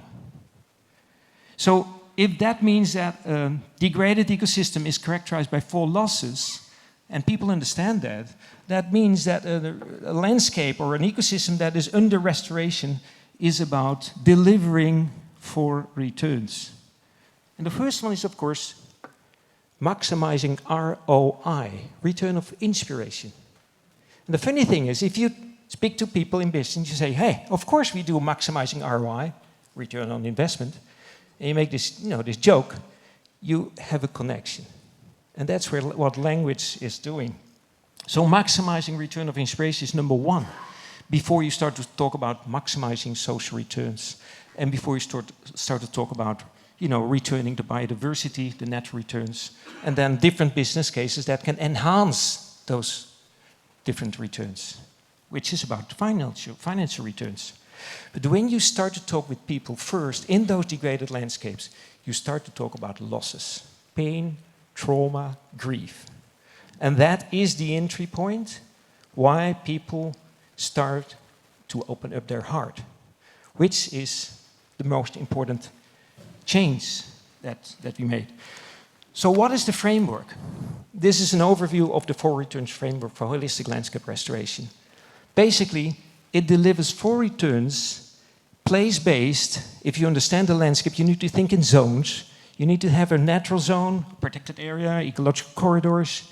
You need to have an economic zone, cities, infrastructure, plants. And you need to have a zone where you transition monocultural industry ag to regenerative agriculture. Combined zone. You combine biodiversity with productivity. And of course, you need to have time. So you need to work with people, projects that will take more than 1 generation, at least minimum 20 years. And you have a whole process to work on that. So you establish a partnership, create shared understanding. With that shared vision for a landscape, where you plot the zones with the returns and the losses, you start to understand how you can create a landscape management plan. And a landscape management plan that is flexible and can change over time. And with that plan, you can identify what are the resources, the risk and returns, and the finance that need to come in. And of course, you have a whole set of indicators to learn and monitor. And that is what we have been doing since 2012. Sorry. When we started Common Land, we tested this first in 5 large landscapes with a minimum size of 200,000 hectares, maximum size of 1 million, in Spain, Australia, India, the Netherlands, and South Africa. And now the framework has been tested and has been used now in more than 23 countries by big NGOs like TNC, the Nature Conservancy, and even WWF, Conservation International, Peace Parks Foundation. But the beauty is, now corporates are knocking on our door. And why is that? Because they start to feel the pain. And the pain is that their risks are going up. Have you seen the coffee prices? They're going up. So the agriculture companies, food, the beverage companies, water, and the insurance companies. Did you see what happened in Valencia last year? 14 billion that need to be paid out to the public, where 4 billion was paid out by the insurance companies because of this climate risk disaster that was associated to land. So let me stop here and I'll end with a 2-minute video just to show what we try to establish, because we can only do this if we work together. Thank you. Rob, can you put on the video? We've known for generations how to live in balance with nature, but somewhere along the way, we sped up, scaled up, and lost sight of the whole.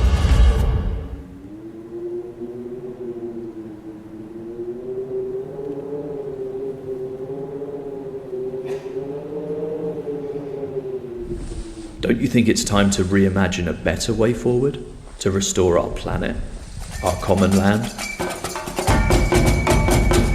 All over the world, a regeneration movement is taking root. People are restoring the landscapes we call home. For everyone. Farmers, conservationists, scientists, business leaders, entrepreneurs, artists, activists, investors, community leaders, and policymakers. All showing that when we work with nature, everyone thrives. It's possible to rehabilitate large-scale damaged ecosystems. So if we can rehabilitate large-scale damaged ecosystems, why don't we do that?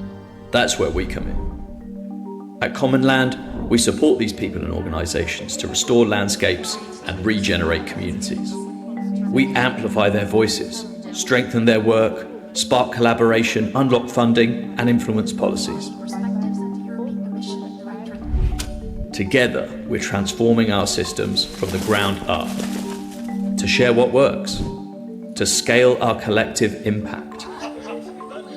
Our approach is long-term, large-scale, and holistic. This means looking at the bigger picture. Not just planting trees, but looking at everything that makes a landscape healthy. So we developed the 4 returns framework, making this holistic approach clear for everyone to use. So together we can turn cycles of degradation into cycles of regeneration. Our partners all over the world are using a holistic approach to restore landscapes, creating returns for nature, communities, and businesses for generations to come.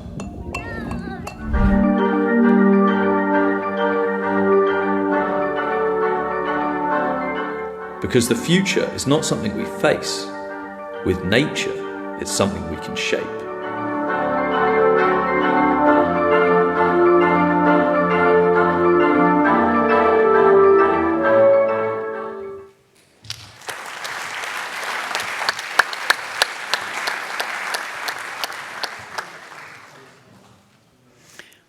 Willem, thank you so much for showing how Earth Charter has inspired this initiative of Common Land. And again, also you talked about language. And the interesting thing that the common language you found was risk, losses, and returns. And the importance of having a long-term framework, minimum 1 generation, minimum 20 years. Thank you. I would like to invite our last speaker of this panel, Joan Anderson. Joan is working for the Soka Gakkai Buddhist Foundation in Japan, and Joan has helped to create a series of exhibitions that introduce the Earth Charter. And Joan is a practicing Buddhist. Joan, you have the floor. Thank you so much. It's a great honor to be here. And yeah, as was just briefly mentioned, we're a grassroots Buddhist movement with members in many countries that started in Japan and actually grew out of a movement of educators who wanted to educate in a more child-centered and community-centered way in pre-Second World War Japan. And we put a lot of stress on limitless human potential, and we have a concept we refer to as human revolution, which very much ties in with what was mentioned yesterday and today about the fact that change has to start from us as individuals. And we also promote peace, culture, and education. So a story in my own life, which briefly encapsulates why I am where I am, involves my previous occupation when I was working in Cambodia for Save the Children.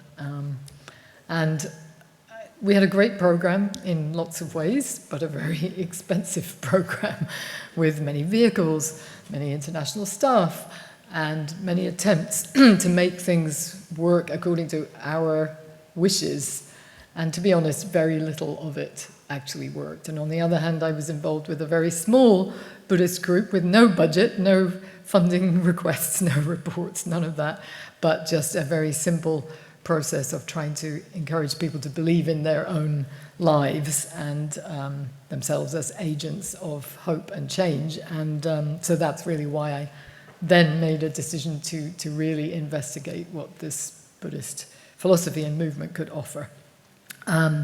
So we've been, I just wanted to say one other thing. I work as an editor, and one thing that hasn't been mentioned here, which I think is extraordinary, is the fact that no one is talking about changing the Earth Charter.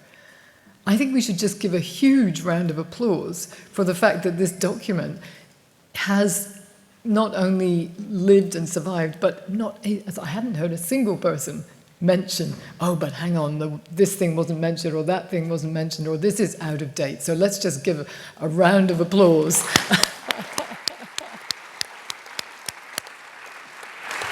In my work experience, documents last about 10 minutes before somebody suggests another edit. So yeah, we've been very fortunate to be involved in the Earth Charter movement, really from the time of the consultation process. And our late president, international president, Daisaku Ikeda, was a close friend of Mikhail Gorbachev, and really through that friendship was brought into the supporting the movement and I think giving some comments on the text. And we were particularly asked to help promote the Earth Charter in Asia at a time when awareness of it was quite low. And Mr. Ikeda used to refer to it in his annual peace proposals, and I'll just read one quote from one of those proposals. "It is my firm conviction that the principles of the Earth Charter, the crystallization of a process of global dialogue, can serve as the foundation for a century of life." And he really also stressed the idea that the revolution in our own consciousness was totally in line with the aim of the Earth Charter International. So we've really been very proud to be involved for quite a long time. We also are active at several different levels. So I'll just give a very quick overview of how the Earth Charter and its vision relates to that. So we work at the level of international sort of UN lobbying and influencing, and we work in many different fields because, like the Earth Charter, we have many concerns. We actually have our own charter, the Soka Gakkai Charter, that overlaps with the Earth Charter to a huge extent.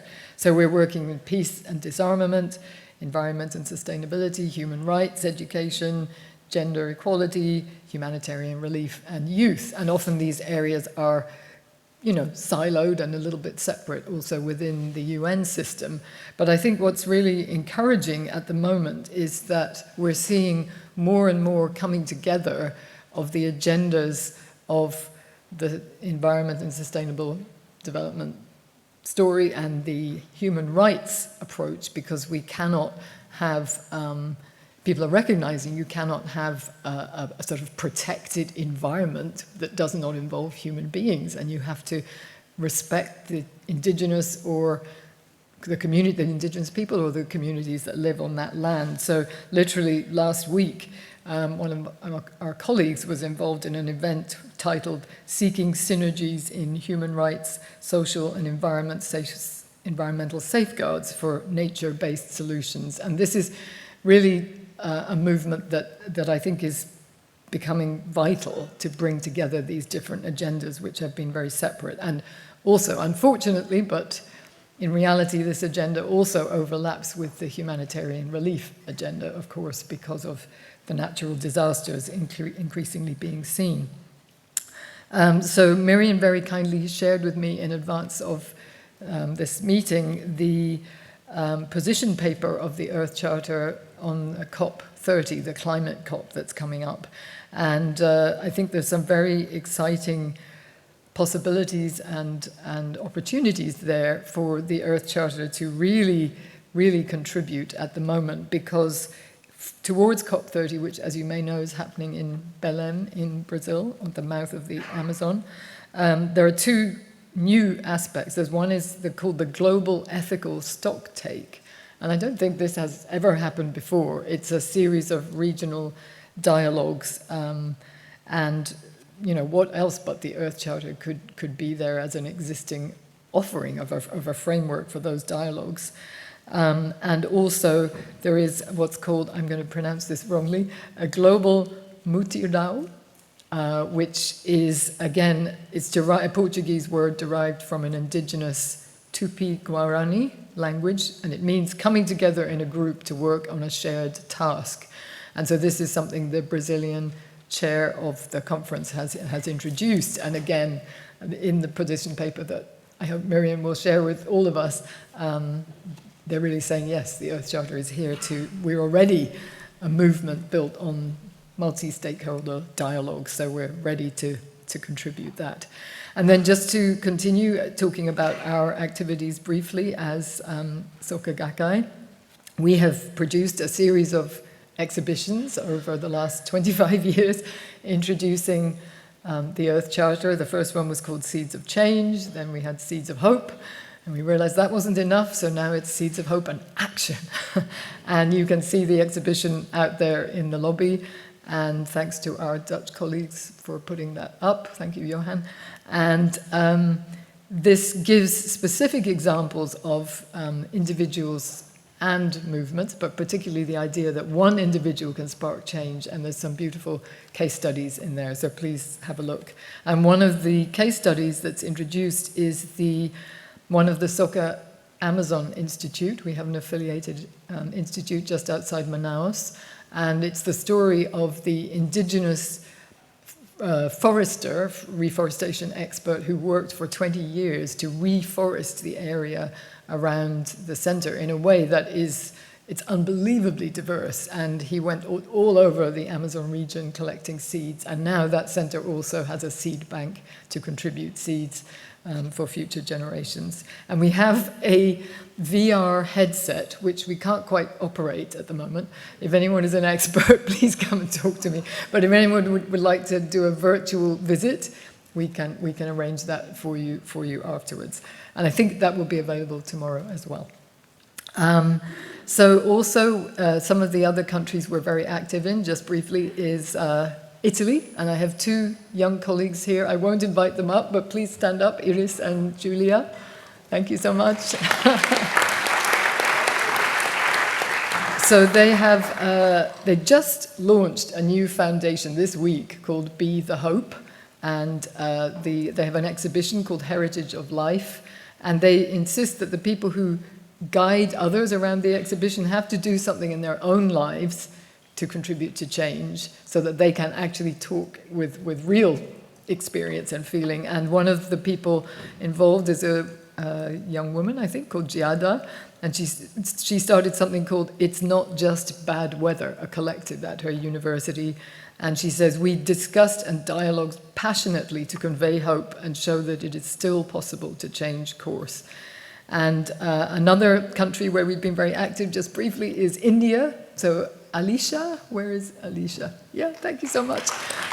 Alicia has come from India, where our movement has many, many young people who are extremely active and passionate, and they've shown the exhibition in more than 200 locations, and in some of the schools that have shown the exhibition, they then start an SDG club. And of course, they're using primarily the label of the SDGs because that's what people recognize at the moment. And then these clubs meet regularly, they're given information and given support, and there are wonderful stories of individuals who've gone on to start composting projects in their local community, or rainwater harvesting, or creating natural insect repellent from cow dung. Is that right? Yeah. So, and they also have an app. And I should mention, we also used to have an app for mapping individual action, but now it's called BSG for SDGs within India, and that's very, very popular.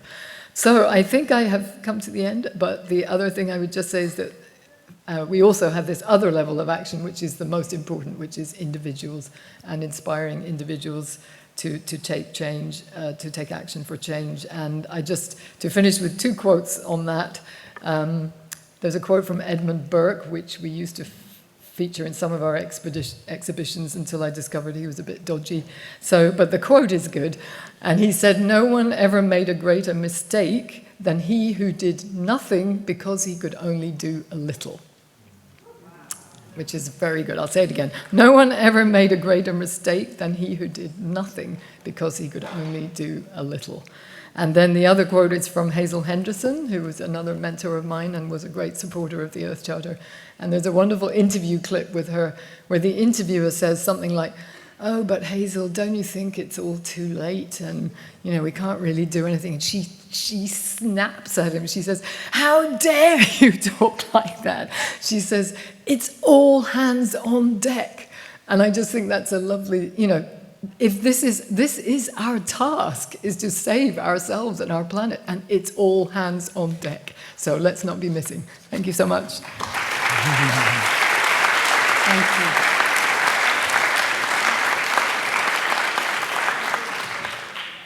Thank you, Joan. All hands on deck, and each individual can make a difference. Change starts with yourself, with every human being. And beautiful to also look forward to not only the actions that have been taken, but the future actions that can be taken at COP30 and the paper that has been produced towards that end, which, has it been shared? Will it be shared? Yes. Okay, the answer is yes.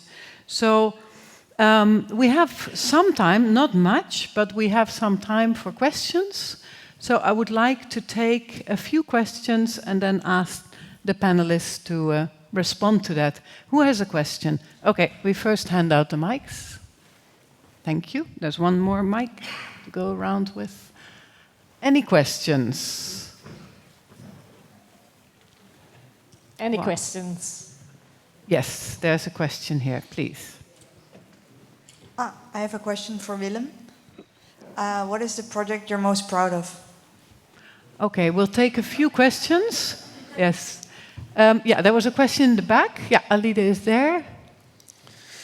Yeah, so Klaus talked about the difficulty for New Zealand to adopt the charter. I'm just curious, how did China adopt that charter? Thank you. Thank you for the question. Yes, please. Yes, I have a question. Earlier, when we started the Earth Charter, I was very concerned to hear that China was interested. Just recently in Aotearoa, we have heard that 3 island states have been paid money to allow China to come in and drill for lithium and other minerals. In fact, one of the island states, the people in the state have revolted. Mm-hmm. So how can you say that you are looking after the environment when that is happening in my own area of the South Pacific Forum? Mm-hmm. Okay, we have 3 questions here. I'll take one more, and that's it. Please go ahead. Your name. My name is Samorita from Mexico, and I want to ask Willem if we could work in Mexico with you, because we are a marriage, my husband and I. We have been 16 years restoring a piece of land, a small one, and Mateo and many people in Mexico could work with restoration and the community and conservation of the land. Thank you. So there are 2 questions for Willem. There's a question for Klaus, and there's a question on China. I will look who, would like to take that question. Could I start with Klaus or Willem?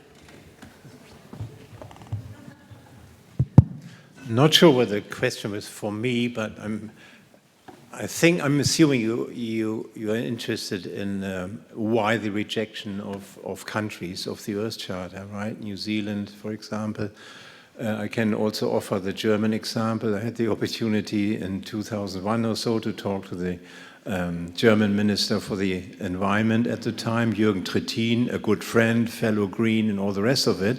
So we had a conversation among friends until he raised one issue. He said, oh, the Earth Charter is calling basically for the abolition of nuclear weapons. He somehow saw some little aspects in the Earth Charter that we as a member of the NATO cannot agree with that. I found this symptomatic to dwell a little bit on the German example. Equally, I could elaborate on New Zealand, but won't. Politicians or even decent people, when, you know, I'm not questioning the motives and values of people in power. Some are questionable, but others maybe not. So I think by definition we need to trust our governments, trusteeship. That's our job as citizens, trust your governments. Hard to say, isn't it? What I do demand is just one thing, integrity again. I would only want to see people in power who are people of integrity. Here we go again. Social integrity, ecological integrity, personal integrity. You need to act according to your promises. Politicians are good in promising stuff, never hold to them. So I have a habit to always sort of being a good German, you know, always be honest, right? Let's not mince our words here. It's too serious. And I think that gets us a little bit further. Certainly what I can sort of offer as experience, I'm not expecting the Earth Charter to take over, you know, power or anything like it. The Earth Charter is far too subtle. Everybody knows that fundamentally the Earth Charter is needed, but they find all sorts of stupid arguments why it can't happen yet. Same with climate change and so forth. So it's denial and delay policy. It has to do with personal things. Brings education into it. I really enjoyed the panel on education. Obviously, education is a process, you know, informed, not just information delivery, but fundamentally based on values, spirituality, all these things.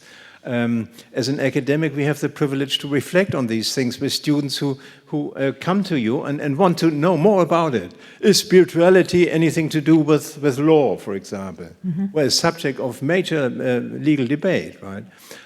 So my plea would really be, you know, that most people that we are concerned with, people in power, are not in this room, obviously, but when we communicate with them, that we demand honesty and integrity, meaning, you know, speak truth, and I will address my view, and then we sort it out who may be right, who may be wrong. This kind of dialogue is currently not happening, but that's what we need to do more. Thank you so much. Thank you. I'll pass the mic over to Willem. First on the question, what is the project you like most? So we don't have projects, we have programs. And the program is transformation for at least 20, 30 years. So if you talk about projects, I think it is, Commonland is, you could say, is my project.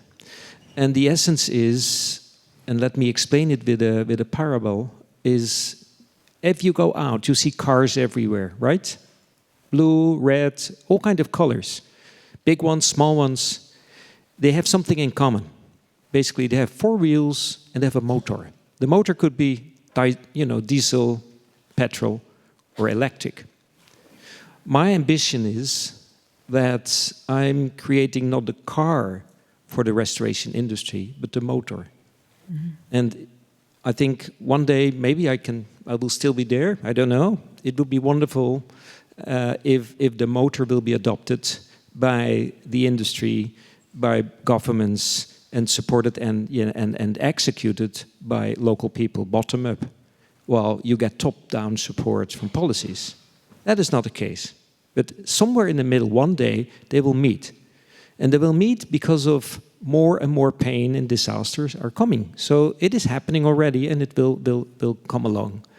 But if this motor, and now we are testing it, we have driven 12 years, but we now foresee, because a lot of actors are coming to us to use the same motor, the same structure, the same analogy, the same key performance indicators, etc. They can relate to it, whether they are an insurance company. I was in a large conference last week in Paris from insurance companies about ecological restoration. Mind you, why? Because they feel the pain. They need to pay, especially in the West, where people are having insurance. So the more disasters will happen in the West, the faster it will go. So if you talk about pride or proud or whatever, that would be nice. It would not only be my job, because we're doing this with a whole group of people everywhere in the world, and the more we use a generic language, the stronger we will be. And that's maybe an answer to your question. Of course, I have areas which I love. I love Latin America because I live there. I love Spain. I love the Netherlands because I still live here. I'm from Amsterdam. I don't love Amsterdam, but because I'm not a city kid, although I was raised and born in Amsterdam. But that's another story. Okay, thank you for asking. Now the question on Mexico. Bueno, trabajamos en Mexico. We work in Mexico with Sierra Gorda, Grupo Ecológico Sierra Gorda. You know Marta, maybe? Marta Ruiz. I know her we know each other. We are friends for I don't know how many decades. Even in my IUCN time, we have supported them. And they implement the Four Returns framework since the beginning because they're breathing it. Marta and her group is breathing this. So when she heard about this, she said, basically, we're doing this. And said, yes, you're doing this. So maybe you can help us to promote this and to work further, and we can support you. So yes, Mexico is one of the areas where we want to continue. And we have been working there since. And we have Mexican colleagues even in our team, especially in the landscape finance team. So yes, let's have a chat. But of course, everything still in the NGO world depends on money. And we are so lucky that we were able to convince long-term committed philanthropists to work together for decades with us. But in the normal world, you find project funding still as the normal thing. And project funding leads to lies, because you need to lie in your reporting system, because we all know that we cannot do those things within a 4 years contract with only a few $100,000. So I've learned a lot of lying thanks to the Dutch government as well, because I needed to report to the Dutch government and when I was working for IUCN. And when I left IUCN, in my party in 2012, I said, and Ruud Lobbes was there, by the way. He had a wonderful speech. But I said, listen, Ministry of Foreign Affairs, I was able to 17 years to fund a lot of projects thanks to your support of ODA. But I've learned one thing, lying in reporting. And you know that, and we both know that. So let's stop playing theater. And that's why I also set up Commonland to stop playing theater. We need to understand that 20, 30, 40, 50 years is realistic. We need to understand that restoring the soil actually means restoring your own soul. And that those things are what we need to embed within a framework so that you can't escape from it. You just need to, it should be normal. Yeah. So, bienvenido a Mexico. Very good. Thank you so much, Willem.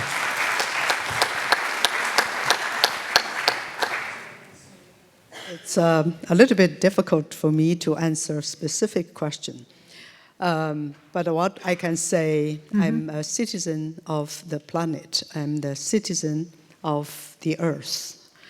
That's why I see values of the Earth Charter. And that's why I also promoted Earth Charter for Chinese, particularly young Chinese. And because I think the major values of the Earth Charter with specific countries include a vision, include ethical values, also include kind of common standards of conduct for individuals, for business, for organizations, for countries. So, and also I see values because the Earth Charter promote the global dialogue.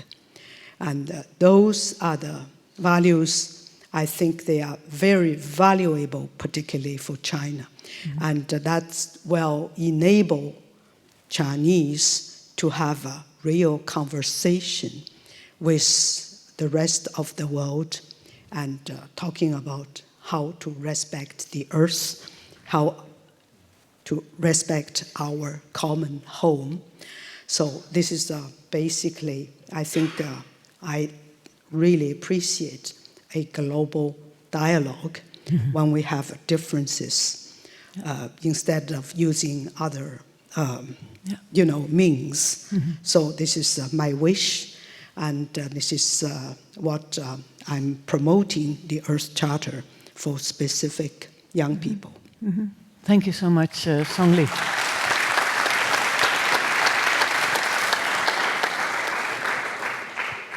It's my great pleasure now to invite Chloe Bernardino to come on stage. This morning we talked about deep listening. We were wondering what it was exactly, and so we like to invite a deep listener to share some of her insights with us. Thank you. Hi, everyone. I have also the role to share some hope and actions from the tree, so I'm going to start with that. And I want to say first that I kind of took a political lens because for me, an agenda is a choice made based on values. So to me, that's what political means, is we choose values and we make choices accordingly. So now I'm going to read some of the cards. I hope for a day when capitalist societies realize they hurt people, the earth, and themselves with their focus on financial wealth versus wealth of life and love. The time to act is now. Youth is more aware and willing to move and change. So let's come together and work on that change, not for ourselves, but for our planet and everyone surrounding us. I hope and I trust that young generations can build on elders' shoulders to take a bold stand and brave decisions, to act on and embody the Earth Charter from today for tomorrow. We need to name things as they are: racism, sexism, greenwashing, neocolonialism. How can we enact economic and social justice without reproducing those patterns? And the final one, be intersectional and anti-colonials at all times. Who gets to make decisions, set the tone? What resources do we use? How does this impact the community? And then I want to continue to reflect on the discussion all the panelists had right now. So first, thank you all for sharing. It was really inspiring, and I could really feel the passion that all of you put into those projects. And about agendas, I came with questions because I couldn't really do different. I'm really wondering, how do we, after hearing all those examples, gather a set of practices that help navigate having the Earth Charter as a lighthouse? Because as we were talking in the 4 minutes we had, I got the question, what is the Earth Charter for you? How do you use it? And I'm like, for me, it's a lighthouse because, as it was said, I don't want to change the Earth Charter. I find it clear and honest and simple. And for me, it's a lighthouse that helped me navigate all the challenges that I can face in my work, in my voluntary work, in my personal life as well. And then listening to all those people, I really realized that to do together and belong together, we need to collaborate and bridge practices, and we need initiators for that. And as it was also said, to start collaborating on practices and then embed them in frameworks. I think the Common Land example was a really great example of that. And then I had 4 questions. Are we ready to learn by doing and be flexible and humble enough to adjust? Are we ready to pass on and share the mic, just like Song Lee did? And I was really, really touched when you did. Are we ready to cross sectors and professional cultures to collaborate on agendas? And I was specifically inspired by the SGI and the Global Ecological Integrity Group initiative. And my final one, quite aligned with the cards I found on that tree. Are we ready to name, face that very few people decided for a lot of people, using different frameworks, capitalism, neoliberalism, colonization, and so on, and it expanded even to our own inner being. So are we ready to change the framework, to collaborate on practices, on agendas, and do this together? Thank you.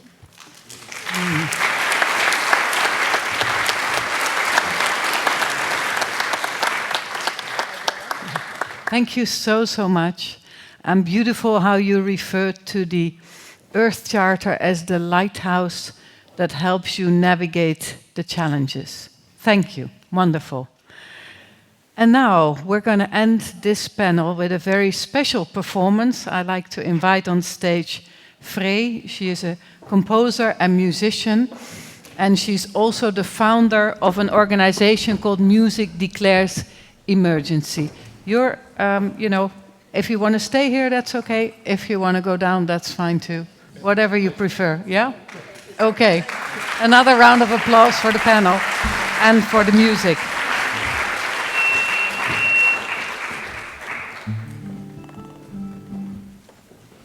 Good afternoon, everyone. Thank you for having me. It's an honor to speak for all of you light makers today. My name is Frey. I grew up on a small farm in the east of the Netherlands, on land that has been in my family for 3 generations. We lived very close to nature, almost entirely self-sufficient. We have a big vegetable garden, chickens, goats, solar panels, and our own water well. I was always outside and rarely watched TV, resulting in a huge lack of knowledge about famous TV programs and Dutch celebrities. But what I did learn were the names of all the trees in the forest surrounding our house, and which plants you can and cannot eat. My world was outside, building forts, baking mud pies, studying mushrooms with a little mirror, and climbing trees. That last one, I still do whenever I get the chance. But over the past 20 years, I've watched the landscape around my home change.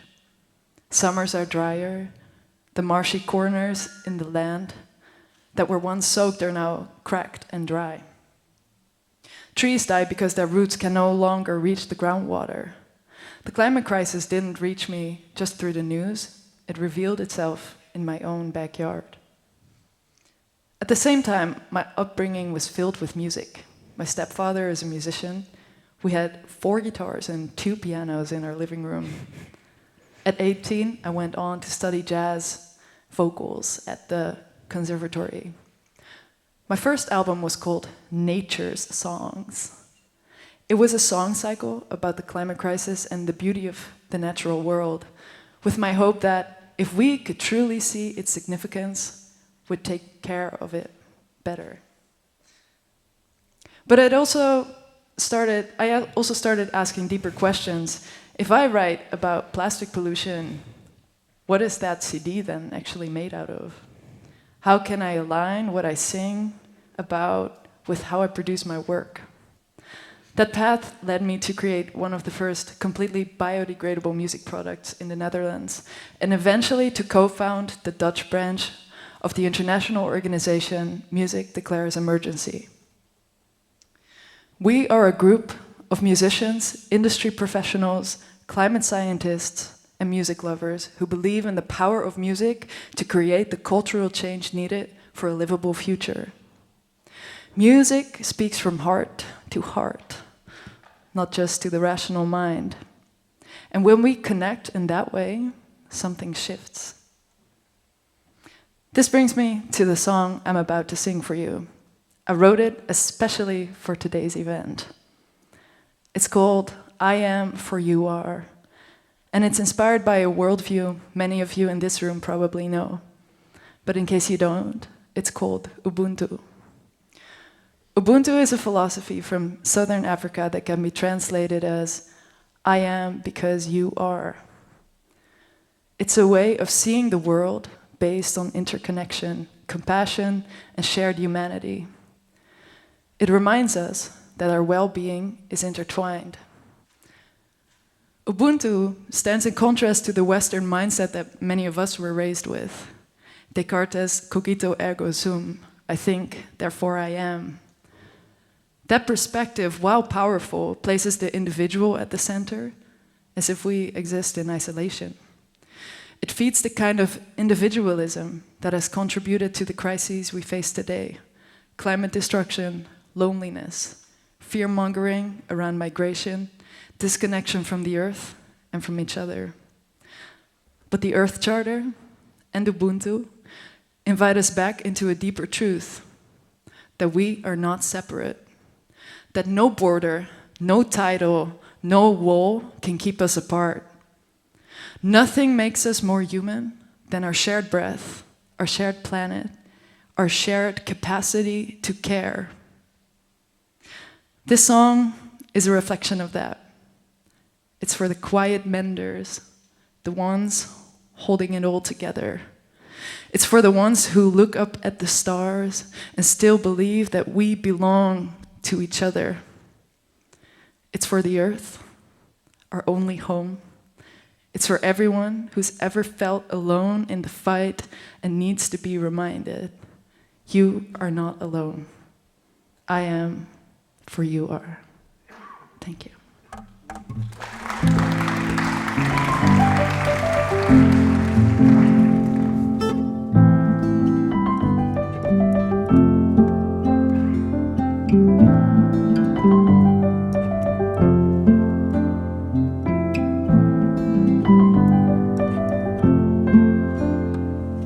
So full of wonder, I open my eyes and see in yours the sun and the sky. Why do we fight while feeling alone? While the same stardust builds our bones, the breath we exhale into the unknown, a sacred order without any thrones. Some ancient reminder beneath every scar. I am, for you are.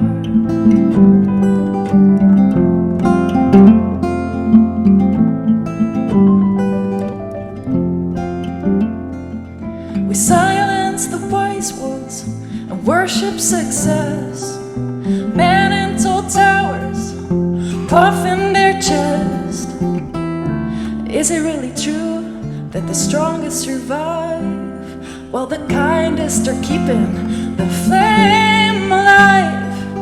The ones who mend what others discard, who carry the names, the bruises, the scars, lifting their heads up at the stars. I am, for you are. For you are.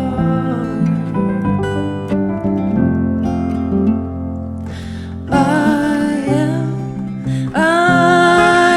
for you are. For you are. I am, for you are. For you are. The mother grows quiet, her rivers run dry. We ask for the food, but we poison the sky. How can we keep on depleting our ground? Wondering why the silence has grown so loud. The quiet hands that hold their men, that plant the seeds and wait and tend. They know their harvest is both near and far. I am, for you are. For you are. I am, for you are. For you are. Sing with me. I am, for you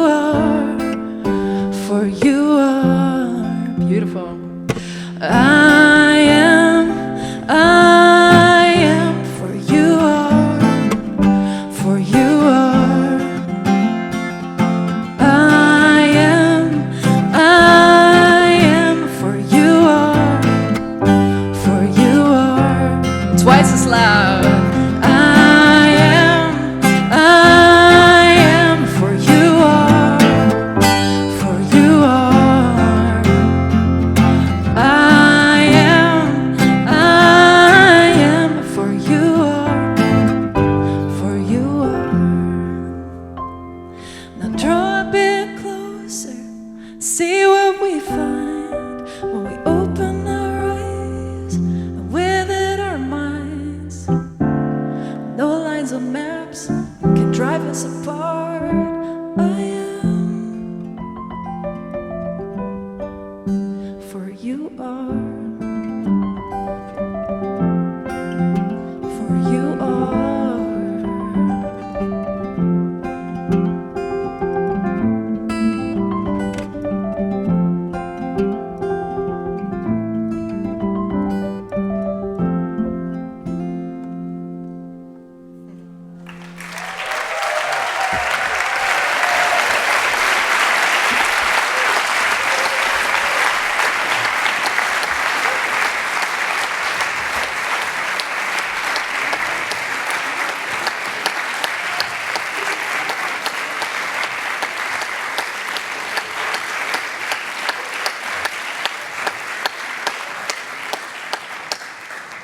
Thank you so much, Frey. That was really beautiful and moving.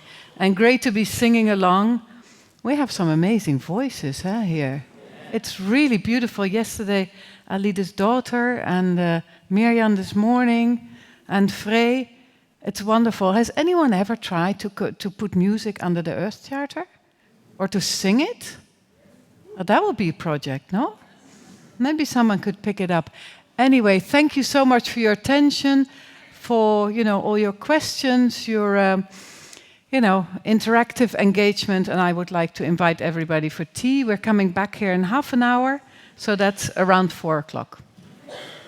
Thank you.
Is magnificent, an ecosystem of diversity with one shared destiny. But our home is in crisis, and we know we have to act. Yet knowing is not enough. We don't need a new agenda, we need a new mindset. This is Earth Charter, a document with 16 principles turning conscience into action, our commitment to a just, sustainable, and peaceful world. With these foundations, we can all get to work. To the oceans, the mountains, and the forests. To our homes, our schools, and businesses. Powered by a growing global movement working together to make all life on Earth thrive. Founded by visionaries 20 years ago. We invite the visionaries of today to join us. To show the future that we're never giving up. We know you're ready.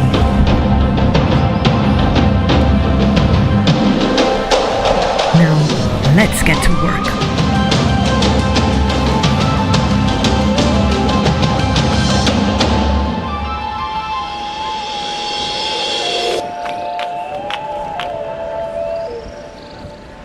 Okay. Hello, everyone. Did you have a good break? From here, I'm watching you chat, and it's amazing to see what happens when humans connect and talk to one another. So may I invite you to take your seat. We are going to start our last panel of the day. And it's going to be very interesting. And I'm very honored and happy to invite you to think about future generations, Earth rights, nature rights, and intergenerational justice for collaboration. And I hope the panel will help us understand all of this and how this is kind of embedded in the Earth Charter. Okay? So may I invite Jessica Den Otter, to come to the floor. She's from the Foundation for the Rights of Nature. Jessica, please take a seat. May I invite Neshan Gunasekera, please, Neshan. World Future Council and Earth Trusteeship Initiative also. Sofia Bermudez, can you please come and come to the floor? Sofia is Youth Ambassador for the UNESCO Chair in ESD of Okayama University, and she's from Argentina. And Jan van Dennis from the lab Future Generations, Netherlands. So you have a mic there. We are going to invite Jessica and Neshan to speak first. Then we are going to have a little chat with your neighbors, and then we'll come back and listen to Sophia and Jan. I'm very happy to see you. How are you feeling? Very good. Good? Yes. I have seen your names. I have seen you on Facebook, sometimes in LinkedIn, and finally you are here, out of the LinkedIn or Facebook or emails. So Jessica, we are wondering if you could enlighten this group here so that we can understand what's going on in the world of earth rights, nature rights. Yeah. And I will actually stand there. Okay, go ahead. Yes, please. And I'll tell you why. Because, you know, young generations using their phones as, you know, where I wrote my notes. And I can imagine for the photographers that this looks nicer, right? Around the year 2000, my grandfather would get down on his knees and hands and take me out into the garden and show me all the little different insects that crawled in the grass. My grandfather passed his huge love for the natural world on to me. And this is what led me to study environmental law, where I could combine my huge love for nature with my interest in law. And during my studies, and this is one of the many reasons why I'm so happy to be here, because there are some of you that wrote environmental law books and articles that I actually had to read as a student, so I'm pretty much fangirling here. Anyways, I was studying environmental law, but I quickly found out that I didn't really feel comfortable within the environmental law system as it stands today. And that was simply because I started reading more scientific reports and I found out about the huge environmental crises that are going on. And I'm saying crises because there's not one crisis, there's many, as you all know, and I won't dive into that today. So when I heard about the Wanganui River in New Zealand becoming a legal person, I was struck because as a law student, I was not taught that rivers, mountains, forests could become legal persons. I was just told that companies, governmental structures could be legal persons within our systems, but I had never heard of natural elements becoming legal persons. And during this time, I decided to take a different approach and write my thesis on the rights of nature. And I remember my professor saying, Jessica, do you think this is a good idea? Because we never taught you any of this. And your fellow law students are writing about the existing environmental laws. And I said, yes, well, that even makes me want to do it more. So I wrote my thesis about the rights of nature. And whilst I was coming from a legal background, being really interested in, you know, technical legal details of personhood and rights, I quickly found out that rights of nature is about norms and values. And then it dawned on me, it's not about laws, it's not about technical norms and standards and regulations that we need to adhere to. Something is fundamentally wrong or maybe forgotten, as you might say, within our environmental law systems as well. And that is that the earth is not there for us to take. Mother Earth is not an object for us to use, exploit for our own economic gains. It's a subject with inherent rights to exist, thrive, and evolve. Now, this is the reason why I'm so passionate about rights of nature, and I've just got 10 minutes, so I'll be very brief. I could talk about this for hours because I believe in the norms and values that this legal concept entails, even though there might be loads of questions about its implementation. And this is the reason why I believe in the Earth Charter as well. We need to address our norms and values. Now, I want to just show you one screenshot of the Eco-Jurisprudence Monitor that was actually inspired by one of our colleagues who was here yesterday as well, Tineke Lamboy and her colleagues, who had done research into the rights of nature worldwide.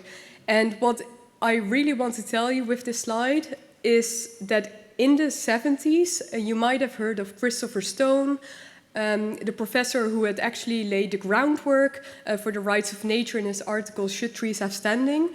And what I love about his article is the fact that he acknowledges that he would be met with resistance, because each time a new group is given rights, there's a lot of opposition. Think back of the women's rights movement.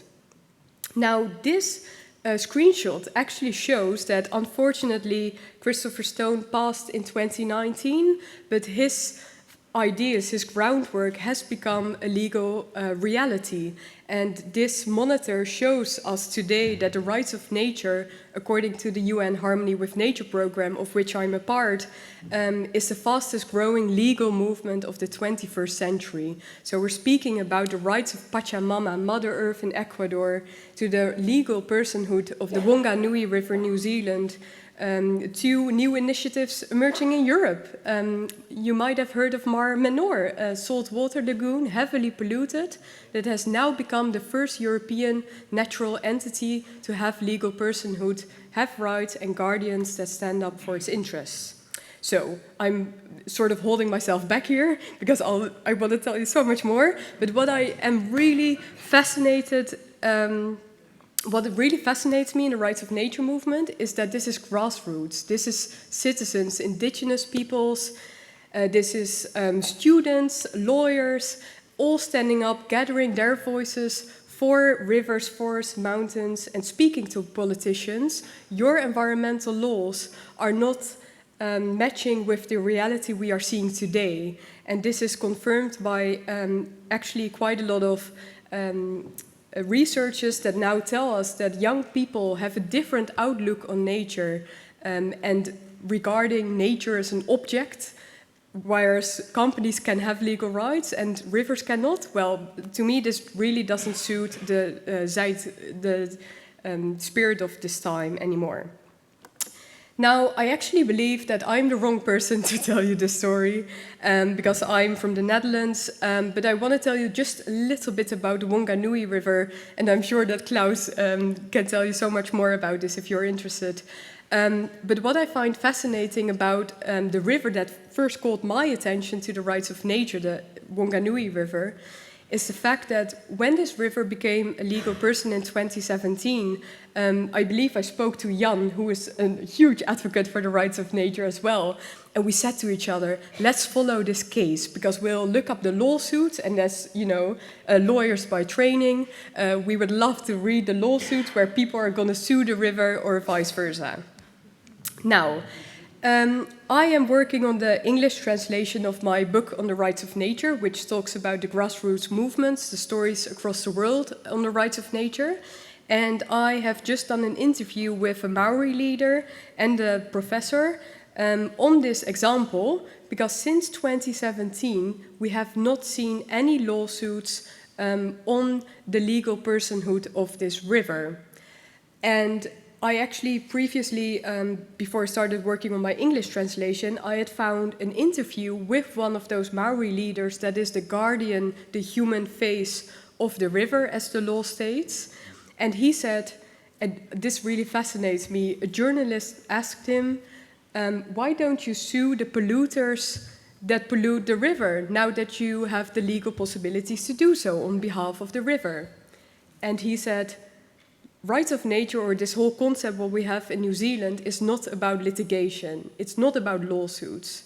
This is about a paradigm shift. This is about the fact that we are now invited to the table where decisions are made, and we can speak on behalf as the river's human face, and make sure that its interests are taken into account.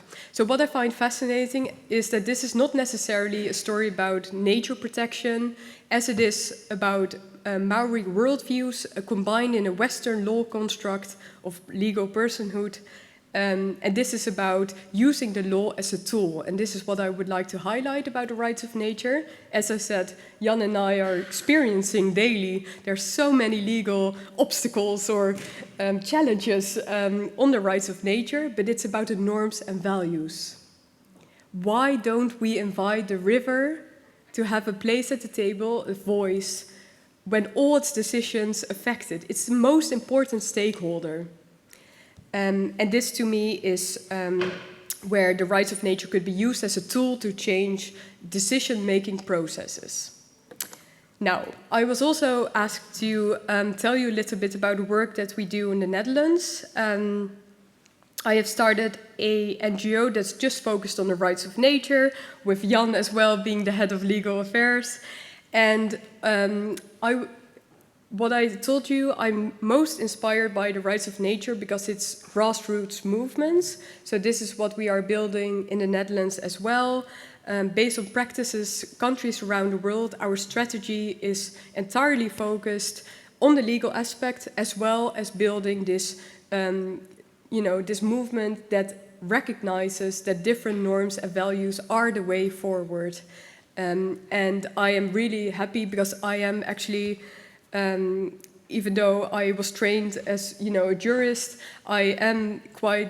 I love practical and concrete results, so I'm quite happy to share that we have had some successes so far. Municipalities in the Netherlands taking rights of nature really seriously and looking to research the voice of nature in municipal decision-making processes, or taking on the principles of rights of nature in their policies and local laws. So I could tell you more about that later on, but I want to end and come back to my introduction. I told you about the year 2000, when I was just a young girl. And this panel is actually all about future generations. And what I'm about to say, I hope you accept with my respect and my gratitude to the Earth Charter. I've been involved for a long, well, not so long, but to me, long time, because I'm not that old. No, I've been a part of the leadership program. I've been an advocate for the Earth Charter. I've been one of the young board members of Earth Charter Netherlands. But I have a proposition, and that is that I believe it's time to rewrite the Earth Charter. Hear me out.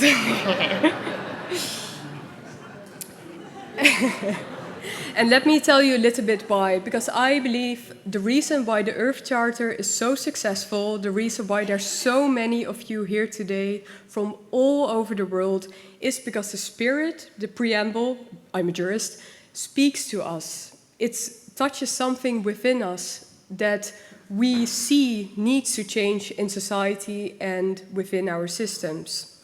But if I read Principle 5E and 5F, I read about water, soil, marine life being referred to as resources. Resources? Marine life as resources? Forest products? Are trees just there for us to use to make furniture out of?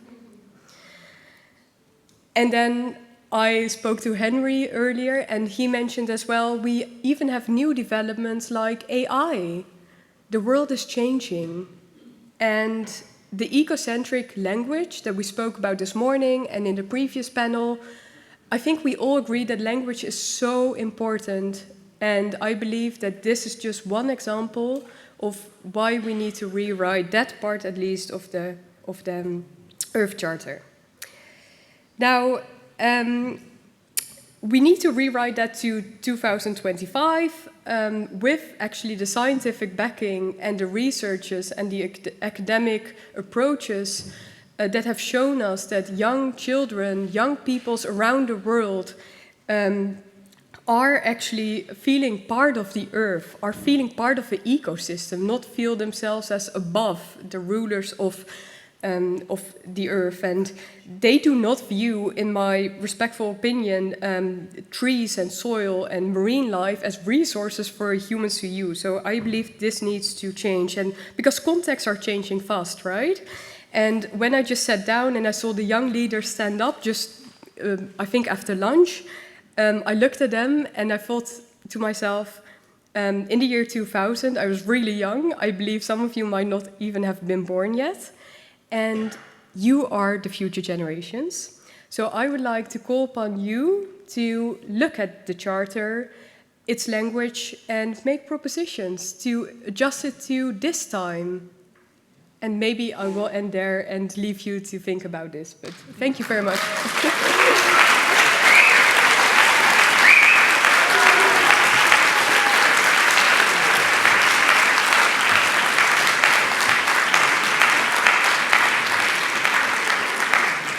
Jessica, when I am very curious, when did you write your thesis, which seems to be the first thesis on the rights of nature?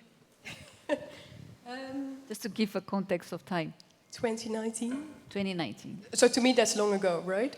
Yeah, but it was one of the first theses on the rights of nature. I'm not sure about that. It might have been, well, at least within my law department at the University of Nottingham, but yeah. Okay. Thank you. Thank you so much. Thank you. A lot to talk here. So, Neshan, we would like to hear from you. Your story, enlighten us on... You want to speak from there? Yes, if you don't mind, I'm going to stand wherever here. you want. Yeah, I'm from a different part of the world, and the take on 10 minutes is a completely different thing. So please, here I can see the clock, and I see my friend who's walking around waving and dancing to shut me up when 10 minutes is up. Mirian, a true honor to be here. Finally, after almost 15 years, I get to meet you. Thank you for the invitation. It's a great honor to be here. My storyline obviously begins with how you started this morning. I'm here really grateful for my wife, Bridget, and my 3-year-old son who enables me to be here. And I'm also thankful for the story of Earth Charter, which was shared with me by one of the most powerful grandmothers I will ever come to know, Grandmother Pauline Tangiora. A round of applause, because she not only touched me, she touched several generations. And that's possibly where I want to start the narrative of what is future generations. In legal terms, we've come up with various concepts in human rights law. For example, recently I was involved in launching something called the Commentary on the Human Rights of Future Generations. It's also technically and officially called the Maastricht Principles on the Human Rights of Future Generations. But the technical definition means future generations are generations yet unborn. Now, that's not the definition alone. When I sit down last night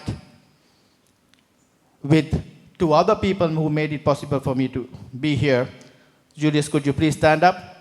Because this gentleman from Hamburg made sure I got onto a train at 4 a.m. and made sure that a Sri Lankan was not lost in translation or transition coming to The Hague. Thank you, Julius. And last evening, the framing of future generations was also coined by, what is that, a lotus flower, I see, which says, secure Earth's bounty and beauty for present and future generations. And on the 4th page on my good friend Hannah's book, she drew this beautifully 5 hours ago. Hannah, could you please stand up? Another reason why I'm here is this young lady. Last night, Future Generations was brought to us soon after dinner when Pierre dropped Pauline off at the hotel, came back to us on the beach, and related the stories of his powerful mother to us. Thank you, Pierre. In that moment, we were talking about future generations, because you were not defining future generations as generations yet unborn. You were telling us the stories of Pauline Tangiora the way you knew her as a mother. In that moment, what Jessica talks about norms and values on future generations was present on the beach at Scheveningen at The Hague, which was listened to by Julius and Hannah with all intent. Pierre, you represented future generations in that moment last evening. That is the power of the Earth Charter, because we can't pick and choose parts of the Earth Charter and lose the values of it. It must be read as a whole, in conjunction with everything else that is going on our planet. So I thank you. What is intergenerational justice? And the session question was, is there freedom of action? Here I want to mention, as we celebrate 25 years here, today also marks unfortunate anniversary where those who are championing the values and norms of Earth Charter, young people, younger than Julius and Hannah, younger than all the youth people here, has been imprisoned for more than 8 to 10 years and 12 years respectively in a place called Cambodia. These are the people who represent themselves as Mother Nature Cambodia, and incredibly courageous young people who are actioning the Earth Charter, advocating for the agency that we all stand for, and paying for it, because they were found guilty a year ago for violating the laws of Cambodia, and they have been imprisoned for more than 8 years. These are 17, 18, 19-year-old boys and girls who are now imprisoned, and some of them are seeking asylum in other parts of the world, including here in Europe. Do they not have a voice here? Because if they are 18 years old, the time they come out of prison, they'll be 30. The young age has been removed from them. And that is also part of our duty, and that is spoken in the norms and values of the Earth Charter, alongside the values that we all stand for. And something I want to call to action, once we leave here, that we don't wait another 25 years to see whether these young people have actually paid the full sentence and come out when they're 32, 33 years of age. Because we do have a duty to them, because they represent all of us.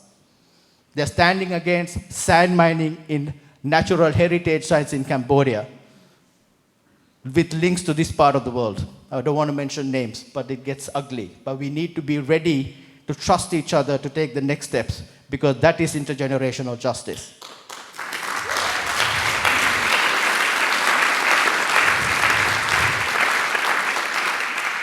Alongside Pauline Tangiora, I had a wonderful, wonderful grandfather, not of family lineage, but not too far from here. If you hop across to a building right next door, a fantastic institution called the International Court of Justice is there.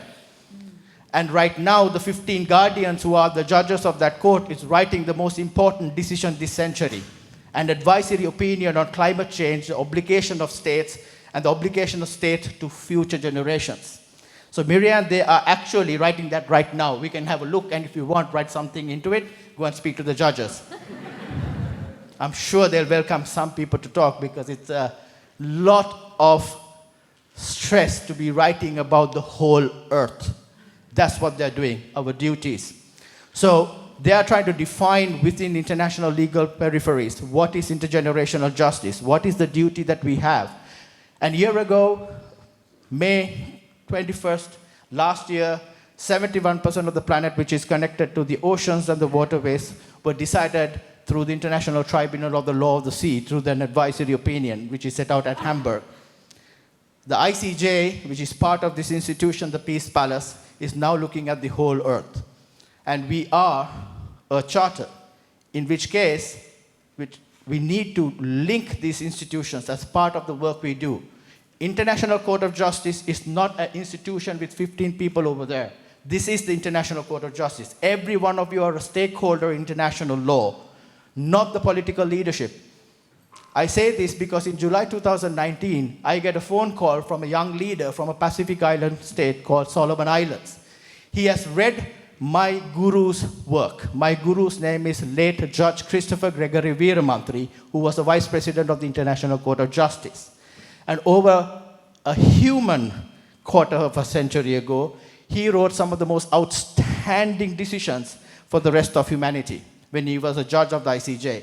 One of those decisions was in the case of Hungary versus Slovakia that looked at our duties to each other and to future generations. He coined it as the first principles of international environmental law. He called it principles of trusteeship. We are so lucky that Klaus was teaching courses alongside him. I want to borrow a small leaf from the big tree of Klaus and Prue together. And that is when he ended his speech, he mentioned, we have promises to each other.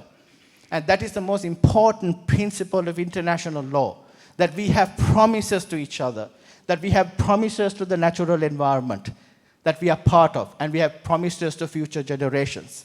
In Latin, it is called pacta sunt servanda, to future generations. And that is something we epitomize in every day. When these young people call from the Pacific Islands, they were only reading a judgment of Judge Veeramantri. Little did they know 5 years later they will change the world by getting every single member state of the United Nations signing a resolution to put the question of state responsibility on climate change and future generations to the highest court in the world, in the International Court of Justice. That is intergenerational justice. That is international law, norms and values in play on the streets and in the lives of young people. It's happening. Let's be part of it. And I'm honored to be part of these several movements, including the Charter, which influences what I would call an inspiration between generations to achieve justice. And last one, thanking again Grandmother Pauline Tangiora for the Maori wisdom of something called the spirit of Katiakitanga. Katiakitanga does not translate easily to any other language because you have to embody it. Last evening, Prue Taylor, who's over there, tried to explain this to me because she's tried to experience this over the last so many decades. In loose terms, it means guardianship, earth trusteeship, that Klaus mentioned several times yesterday and today. It is our duty to understand what is this Katiakitanga from Maori. And that's where I would add, Jessica, it's not Wanganui River, it's Te Awa Tupua Wanganui River. Thank you very much.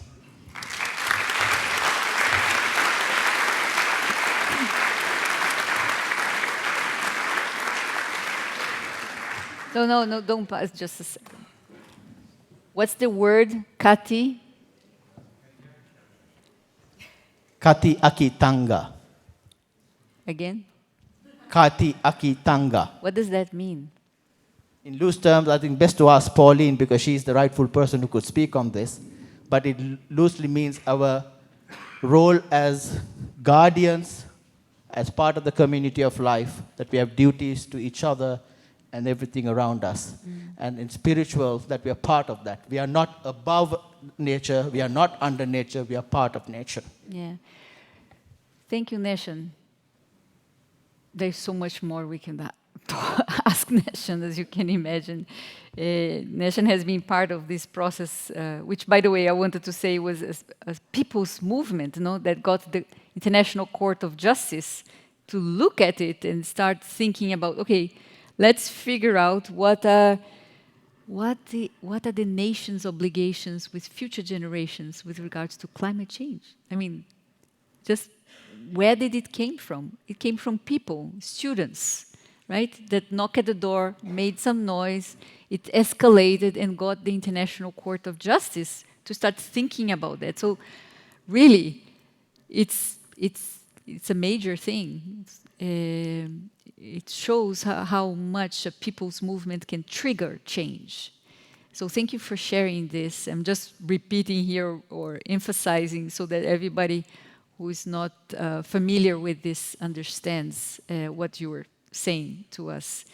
So the concept of Earth trusteeship that Klaus also shared, of course, and you are working on it, in one sentence, how does the concept of Earth trusteeship is embedded in this notion? Which, by the way, we are a generation that is awakening to think about future generations, I think. In terms of the mainstream world, we are a generation that is kind of being called upon to think beyond the needs of our generation. So it's kind of two levels, Think beyond the needs of our current generation, alive here, but also expand our vision to think of future generations, but also the community of life, which is really, we are a generation here that is in our hands it's a new narrative in many ways.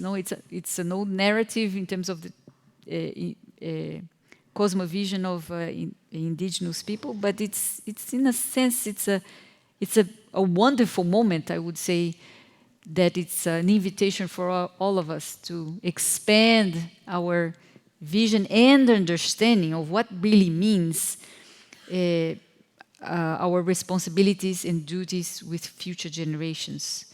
So we are 2025. Was that understanding there before the Earth Charter? Can you just quickly say something about this evolving understanding of our obligations and responsibilities with future generations? It is in the Earth Charter. How is it there? Well, how can we understand that concept? And then now, and sorry for, I just want to hear you more on this. Sure. Very quickly, there are many approaches to kind of understanding this. First, build on indigenous wisdom. There is no walking into the future. It is walking backwards into the future. Again, I'm borrowing from Pauline Tangera and the wide indigenous community here, because you have to have your eyes firmly focused on your ancestors. Because you turn your back on your ancestors, you're doomed already. So I think that's one of the elements that you need to bring into the approaches that Western legal systems have forgotten and have left behind with the current industrial model. So a trusteeship is built on that. When we actually build in our trust, is across all generations and across all life forms. And that's something which is absolutely crucial in the transition from interpreting law. And I think we are at the early stages. But I mentioned to a decision of Judge Veeramantri, which is from a quarter of a century or before ago. He wove this into his decisions of the International Court of Justice already, multiple cases, which I'm happy to share. But unfortunately, the International Court of Justice and others do not hold so much money to control the media of the world. So we only hear about international law being violated. We never hear about international law being respected. We need to understand that the transition is also where people like Judge Veeramantri and others, and Claus and Pauline, and all of us are actually respecting our trusteeship. And that is a call to action to collaborate. Yeah. And I would say, fully agree with Jessica, we are just beginning that journey now. Wonderful. Thank you. So you have heard from Jessica. You have just heard from Nation. I think we are kind of in the edge of really an evolving process of what we understand in terms of the rights of nature and the rights of future generations, and to invite our mindset, invite our consciousness to think of those that are yet to come and our obligations with them, right? So now we are going to pause. I'm going to invite you to look around back or to your neighbor and have a little chat with regards to what stands out from what you heard from Jessica, starting from her story with her father going outside and seeing all the insects and etc. Okay? Can you have a little chat with your neighbor just to share what stands out from what you just heard?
Hello. Hola. Gracias. Gracias a la vida que me ha dado tanto. Gracias a la vida que me ha dado tanto.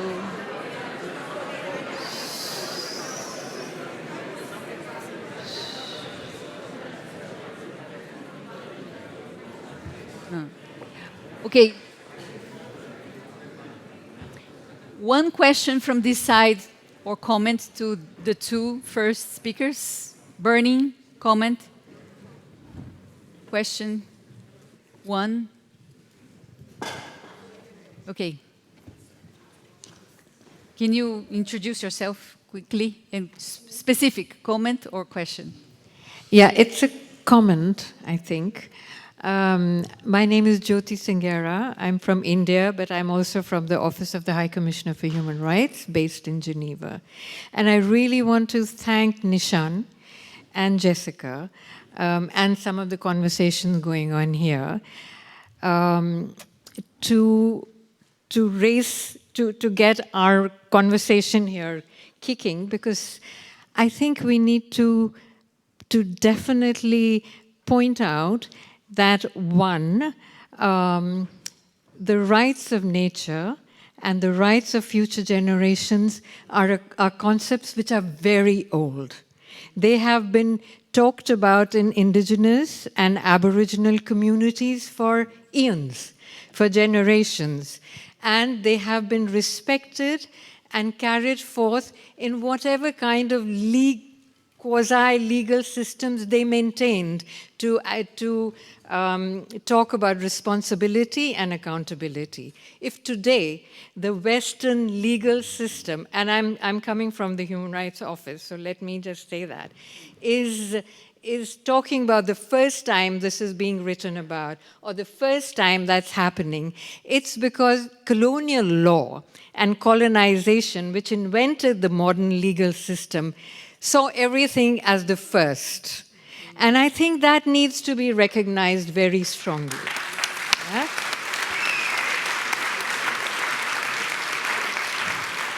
The second point that came up this morning with Severn, but has also been going around, is that humans are not the hostile category of nature. Humans for generations and eons and long time have actually nurtured and lived in partnership with the earth and with all its elements. It's this animosity and extraction of resources, which, these sacred elements which have been termed as resources, is rather new. 300-400 years old, since colonial encounters began to happen, and the extraction and modern, rational religions and laws began to come about. So I think that really needs to be recognized, and I really, really take on board what Nishan said. We walk into the future by going backwards with our eyes on our history and on our ancestors. Thank you. One more, and that's one more comment or question, please, very short and specific. Yes, it's quite specific. I'm Jeff Lipman. I run a NGO called SunX, which I set up with Maurice Strong in 2010, Strong Universal Network. And my question, first of all, it was two great presentations and a really nice way, Mirian, to bring this to a final conclusion. But I have a similar perspective as the previous speaker on the generational issue. Because I think if you look at the Brundtland Commission, where Maurice Strong was one of the commissioners, which was a prequel to the Rio Earth Summit, that's exactly what it says. It's not enshrined in a law, but it's a philosophical conclusion which was then integrated to the extent that the UN system was capable of doing what you want to do with the Earth Charter. it was integrated into Agenda 21 and a whole host of UN institutional pieces. And I think the Earth Charter reflected this. And I also think that what you're suggesting makes a lot of sense. Have a look at it. If it can be done, great. If it doesn't work for the Earth Charter, that's evolutionary. But I think your proposal is a really good proposal. Thank you. So basically, we are here to invite our capacity to envision that these processes are evolving. It's an evolving process, even to look at law. So I will give you the mic to Sophia, who is so Sophia. We are very happy that you are here, and you are going to share with us your thoughts on this subject of this panel. Sofia Bermudez. Thank you very much. First of all, I wanted to thank Okayama University and also Earth Charter International for the invitation and being able to be here today with you, be inspired by you, learn of you, and also about the perspective and the vision you have of protecting Earth.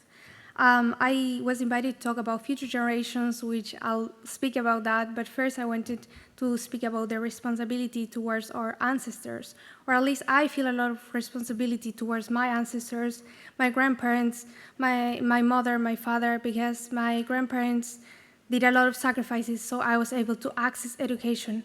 They weren't even able to finish primary school only because of the place they lived, a small town in Jujuy, Argentina. So they did a lot of work, a lot of sacrifices to ensure their kids, their children were able to study. That's how my mom became the first one in her family to go and graduate college, and that's how I'm here today with you. So I became an education advocate because of this responsibility of doing something from my place. I cannot go back and change their history, but what I can do is do whatever is in my power to ensure others can.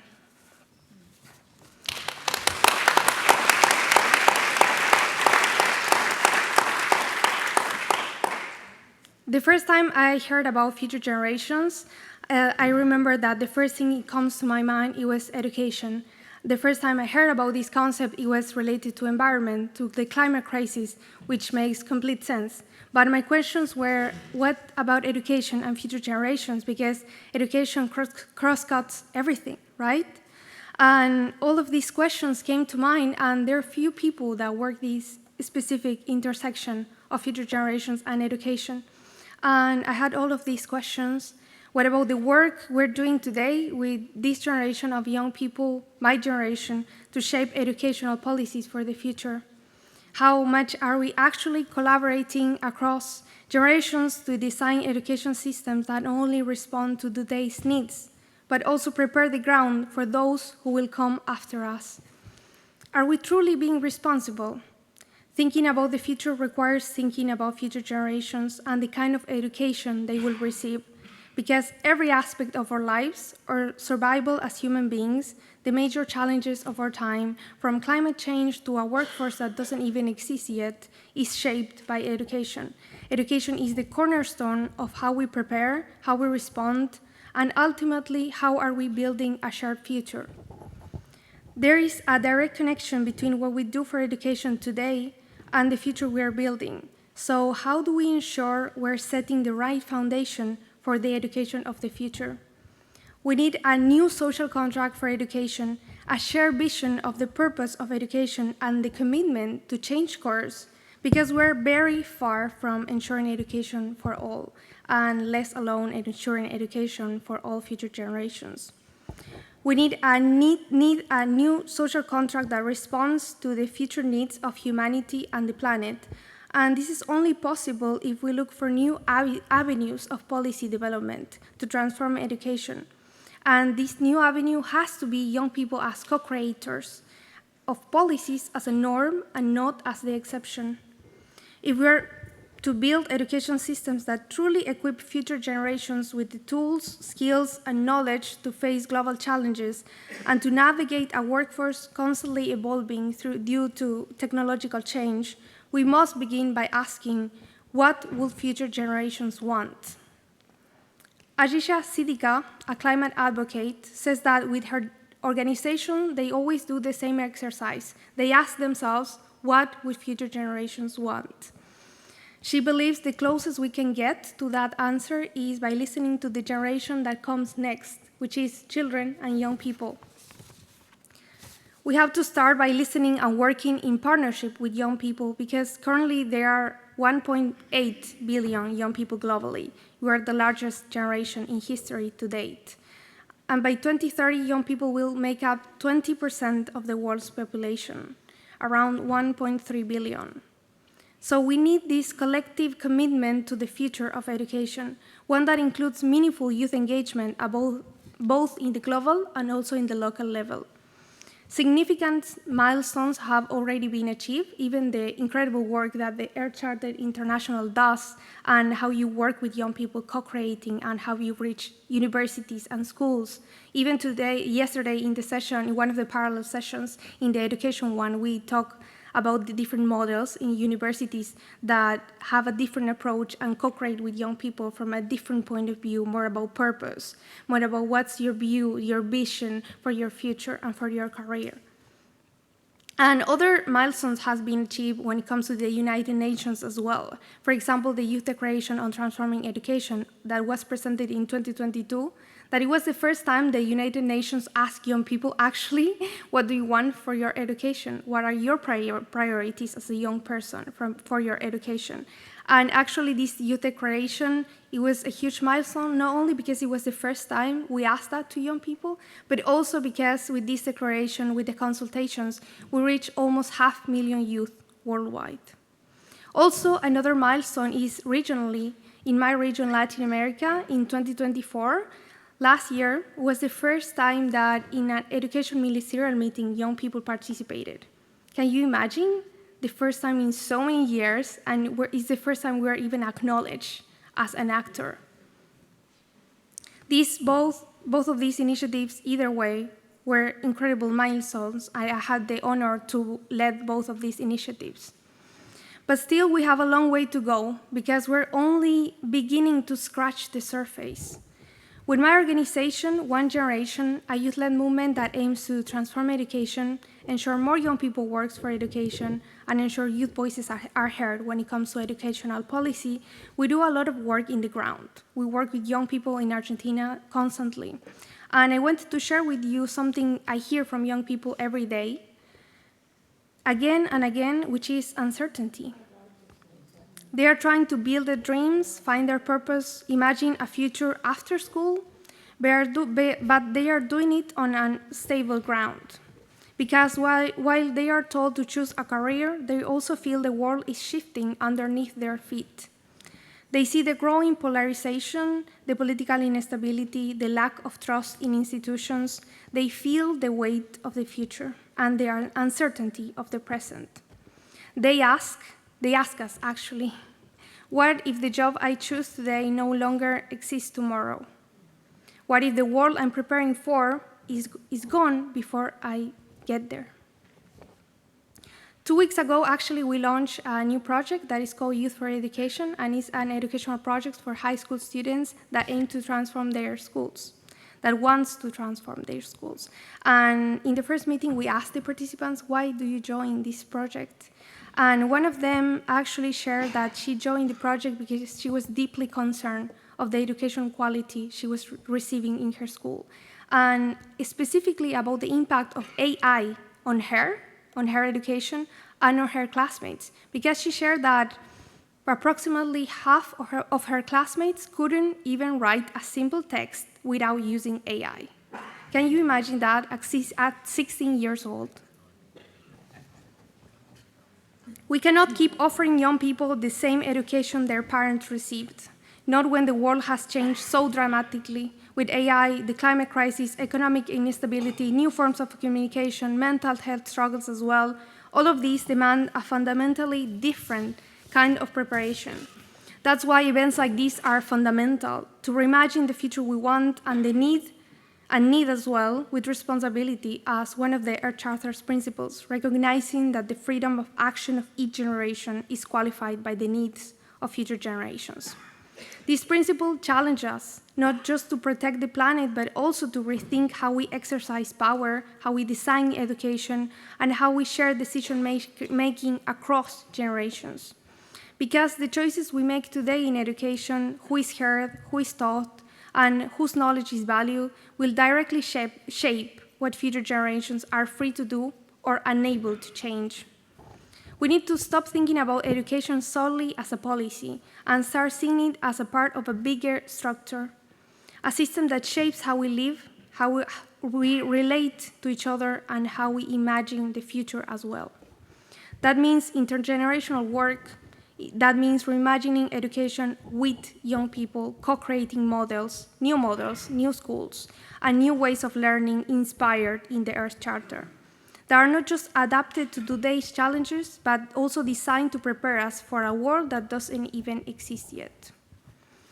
A world that will require not only knowledge, but empathy, adaptability, and a deep sense of shared responsibility. If we don't act now, we are denying future generations access to education by widening the gap between those who can and those who cannot. We're robbing young people of the opportunity to build a better future. We're being irresponsible by failing to ensure education systems are equipped with the knowledge, values, and practices they will need. And ultimately, we're setting them up to fail. So the question is, my final question before I finish my intervention is, what are we doing from our places, from the place you work, from the organizations you lead, from the role you have in these organizations? What are we doing to collectively build the future of education? Are we bold enough to imagine and co-create a new model, one rooted in partnership with young people? Thank you very much.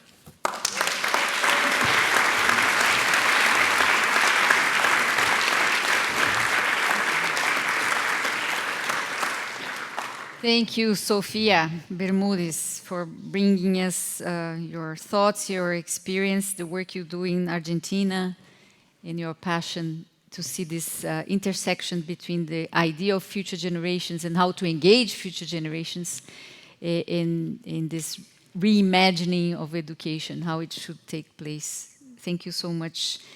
Jan van Dennis, you have been working on these issues around future generations, so we'd like to hear from you.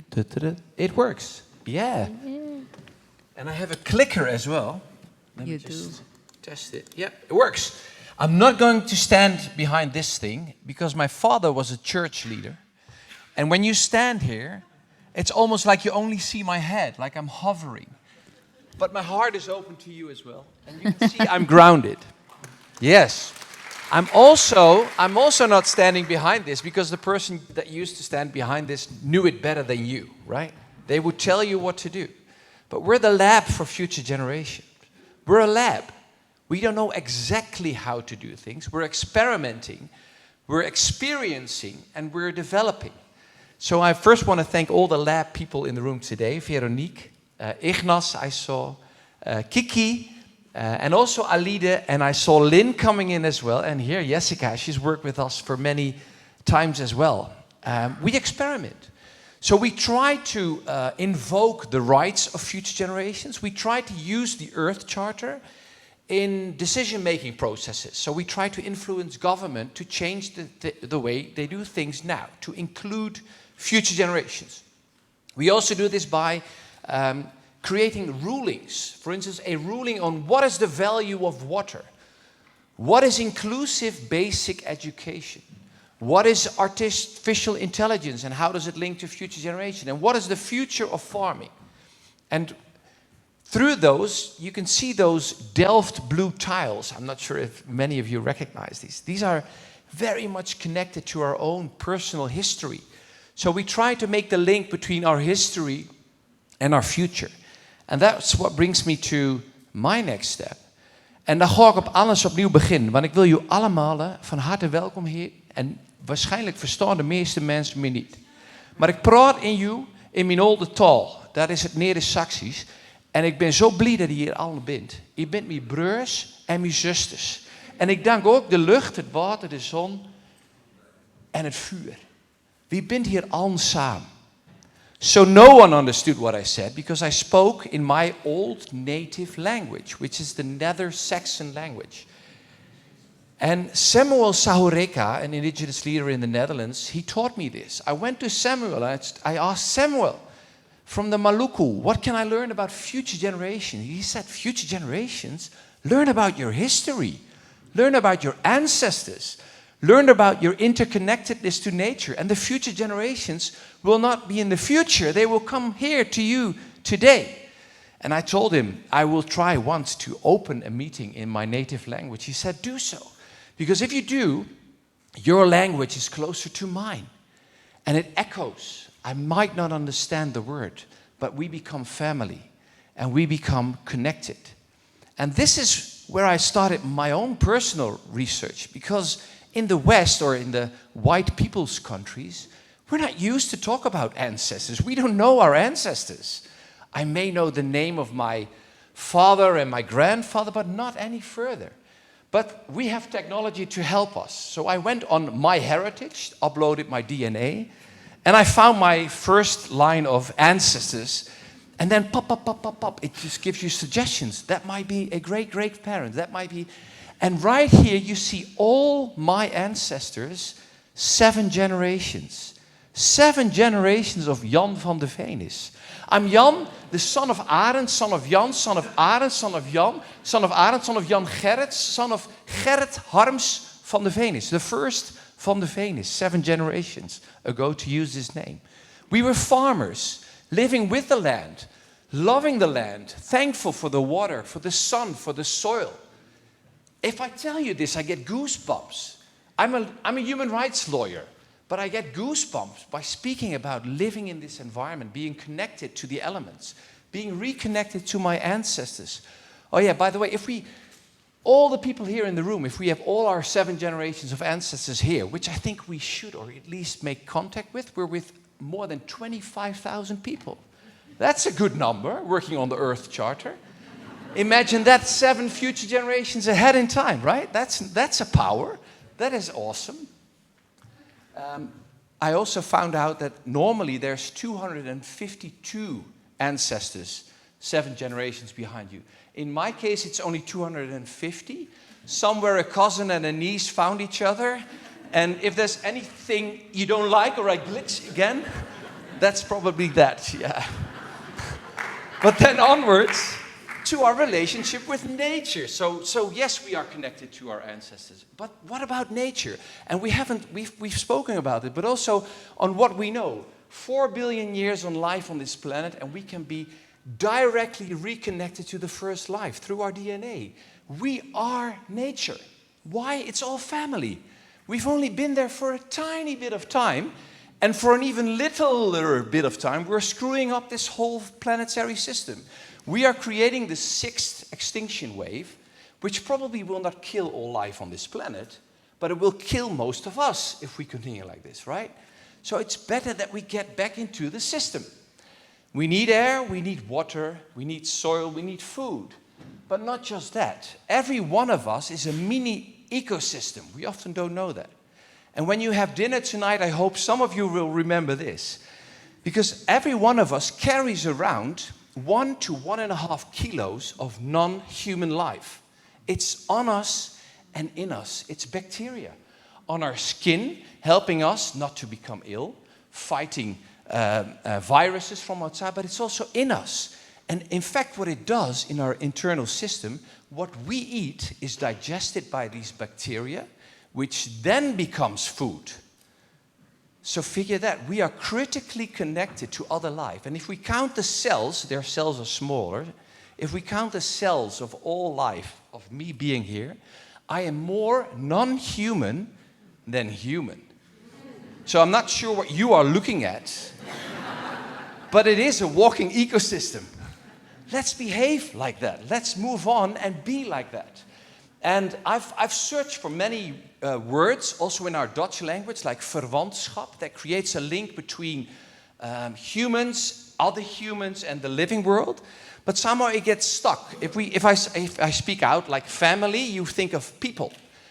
But the English word, or words, of kith and kin, recently started resonating with me as well. When I was young and I got back to the church where we came from when I was a young boy, I would sit in the church and everybody knew my mother and father. But I was like this kid nobody knew. So they came up to me and they would say in Dutch, "Van wie ben je erin?" And in English that would be, "Who are you one of?" And I would say, "Well, my father is Arend and my mother is Gerry and my opa, my grandfather is Jan." And they would say, "Ah, you're a son of Arend and Gerry of Jan from the Lapstreek." And from the Lapstreek would actually be a place. So I had me, I had my family, and I had a place. But since we started moving into cities, we lost this place. What is your place? What is your river? What is your mountain? What natural area gives you so much joy that you're fully connected to? What is your kith and what is your kin? So important for future generations. And then onwards to the future. Because the Earth Charter, human rights, 1 week ago I gave a lecture for the Earth Law Center to more than 100 people on the rights of future generations. Because I can also do that, give a lecture on law. But I think this is a little bit more exciting because I want to see and show you how Earth Charter is becoming actionable, what we can do in the world. It's not just words anymore. So what we see is lawsuits worldwide where people invoke the rights of future generations, and they are being won. A judge in the state of Washington saying, "I care about the people in Bangladesh who are losing their lives due to climate change. I care about the polar bear going extinct, but I don't have jurisdiction on the North Pole or in Bangladesh. But the children here in my court today, they plea for CO2 reduction measures, and we need to take them for them and future generations. And so I will." The Supreme Court of Colombia telling in a case that there's not just a violation of the rights of future generations that we do not protect the Amazon, but that the Amazon has rights of nature on its own. And so it is. If I have a right to an adequate standard of living, why doesn't that tree? Why doesn't a river? Why doesn't a mountain system? So we are learning by doing this. The Urgenda Dutch climate case is the best export product we have in the Netherlands. It's going all around the world and it's changing the legal system. And one of the judges in the Netherlands in the first instance case said, there is a principle of fairness towards future generations. If we know we must act on a topic, if we know it's better for future generations than that we act today, and it's not disproportionately expensive that we act today, and it's always cheaper if we act today, then we have to act today. That's the principle of fairness towards future generations. So law is changing. So was the recently adopted UN Declaration on Future Generations. So we see this change. We also see commissioners of future generations emerged. There's the Welsh one. Many of you know the Welsh one. This was Sophie Howe. Now it's Derek Walker, who has a carrot and a stick. But he's using the carrot. So when a public institution did not take into consideration the interests of future generations, he doesn't immediately stop it. He doesn't stop the process, or like a judge says, stop it. He says, no, you've got to redo the process. Because by law, you have to include the interests of future generations. And this is why I plea that more of us, and many more of us, start to do this. Invoke the rights of future generations. Go to a city council meeting and tell them, I'm not here just for me, I'm also here for nature and for the future, for those who cannot represent themselves. Do this and know that you are backed up by human rights. And know that I thank you for anything you do on that. Also on behalf of my ancestors and especially on behalf of my future generations. Thank you very much.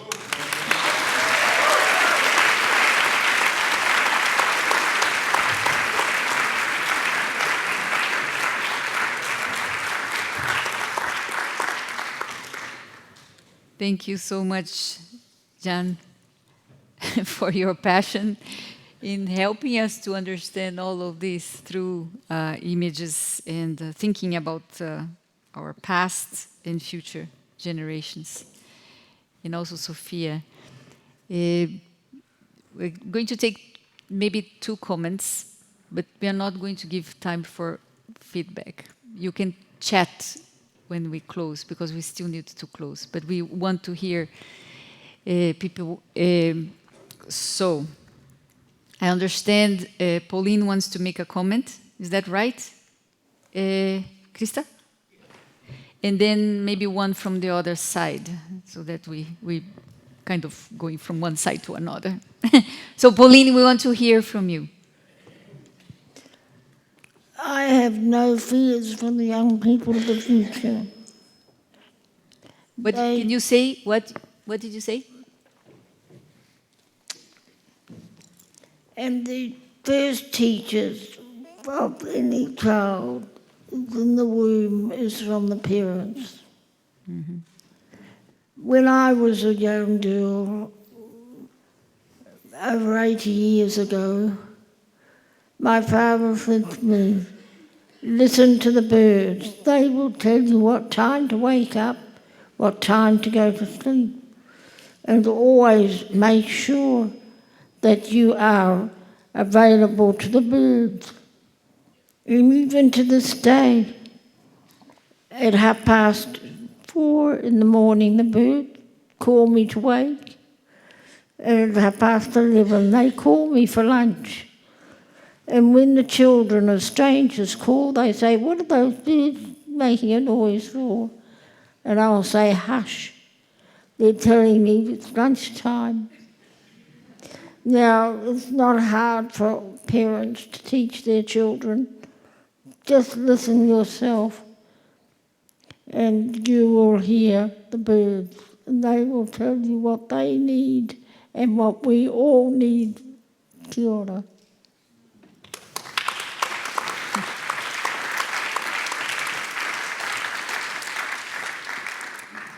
Yeah, maybe thank you. Thank you so much, Pauline. We are very happy that you reminded us to hear the birds, and that the first parents when we are in the womb, the first teachers when we are in the womb are our parents.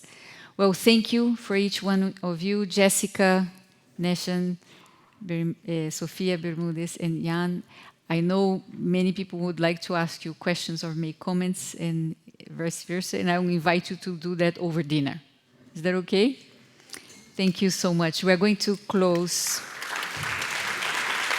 Yeah, come. We are going to close because I'm going to invite Michael Bracken and then our deep listeners. Remember that we talk about deep listeners to come, and Neshan, tell us what you're doing here.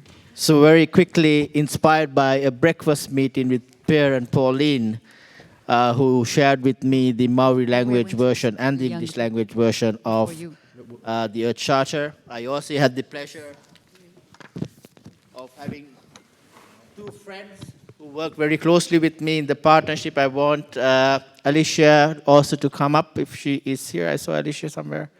Alicia.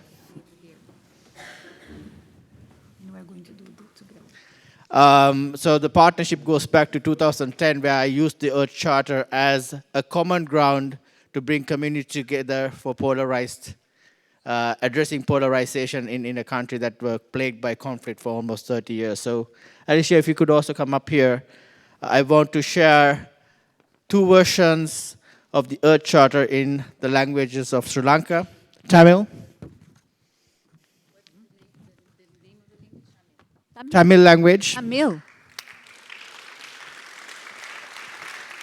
And the Sinhala language, to say that it will be connected to a longer journey than the 15 years I've known you both. And thank you very much. Thank you.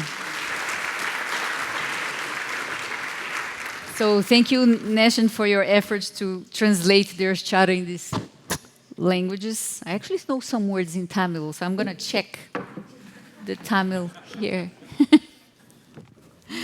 Thank you so much, Neshan.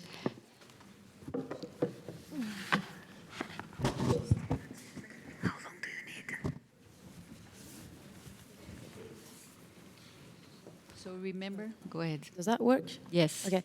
I just want to say that I've shared already, and I've been on stage, and I had the privilege to share some things. I have much more things to share, but I'd like to switch place with Rosanna so she can also have the opportunity to share. That's just it. Give the mic. The deep listeners. Remember, we talked about that early in the morning, and we'd like to come back to that. Thelma. So hello everyone. First of all, I'm very grateful to be here today, and yesterday and tomorrow also, of course. So as we talked about it a lot during the last panel, I just wanted to bring one more attention about the future generation. Future generations in 100 years to 100 years from now. The question is, what will history say about us right now? And if we continue on the same path, it might not be very glorious, in my humble opinion, because not to mention anything that we might have done in the past, colonialism, patriarchy, capitalism, who said that? I don't know. But I don't want that. I like to assume that you don't want that either. And so we don't want that generally. So for the sake of those who aren't yet here, we need more than just to take action. We need long-term, systemic, holistic actions. I'm a bit too French, so the ideas of revolution, protests are very dear to my heart. We need a change that's more than just individual. We need to change the way we think.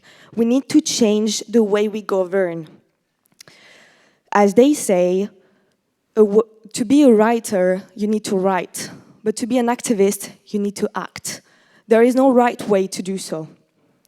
We need to look at the consequences of what we do, even as we don't always realize it. Every small action can have a chain reaction and carry a bigger legacy. According to the sixth principle of the Earth Charter, we need to prevent damage and always act with the knowledge that future generations are going to have to live with the results of what we are currently doing. So please, let's project ourselves into the future and let's aim for long-term actions that will drive the systemic change that we want to see. Thank you so much.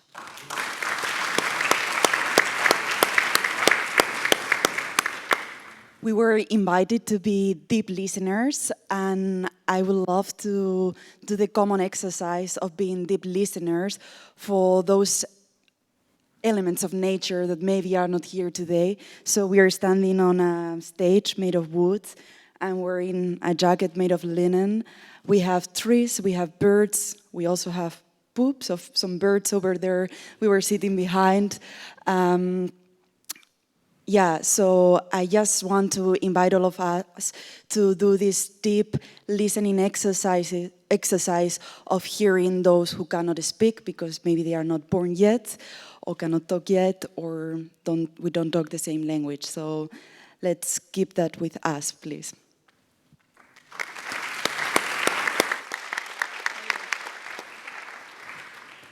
Well, thanks so much. I today did the deep listening exercise for the first time, and this last 2 days has been a lot of new experience, so deep listening, but also the whole Earth Charter was quite new to me. So that brought some really interesting perspectives, and I wrote down a lot because I learned a lot of new things. So I will just yap a little. Yapping is a Gen Z word, I think, but yeah. Sam, in his speech, told that he really showed how we can honor the hopes and dreams of young generations from over 20 years. And I'm 21 years old now. So those hopes and dreams from those children, they are like 40 years old right now. And I think that was a really nice, practical way in which we now let the voices of young generations heard. Oh yeah, I listened from the perspective of future generations, so that was the challenge that I will focusing on. And another speech that really spoke to me was about the community and how community can be the best resilience for climate change, because with community we can act together and we can actually change the world for the positive. And how we need to look beyond just the monetary values and actually see each other as a person. But this one thing that question that kept in my mind after every speech was, okay, yes, but how? How can we turn these ideas and these values into practical action? And that's also, I think, from my deep listening's perspective, a challenge to you. How can we take all these values and make it something practical so the future generations can look back to us and actually see some practical things that we have created today? So I came up with some suggestions that we might can look into if we want to incorporate them. So the question is, what are we going to look back in 25 years from the Earth Charter, and how are we going to incorporate future generations? Yeah, it's Gaelic. Let me check. So one really practical way of incorporating future generations in your current day's decisions is by devoting a chair on a decision-making table for future generations. That way you really visualize the presence of future generations. Maybe give the chair also a function. Let someone sit on the chair, ask questions. So that's maybe a nice way of incorporating future generations in the next conference of the Earth Charter.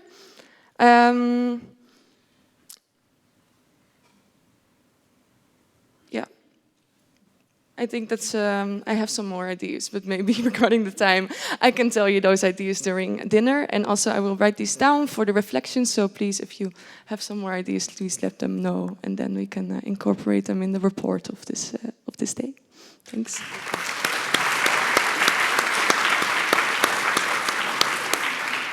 Okay, I'm the voice of nature as well, of intra-generations. So you have intergenerations and intra, between species.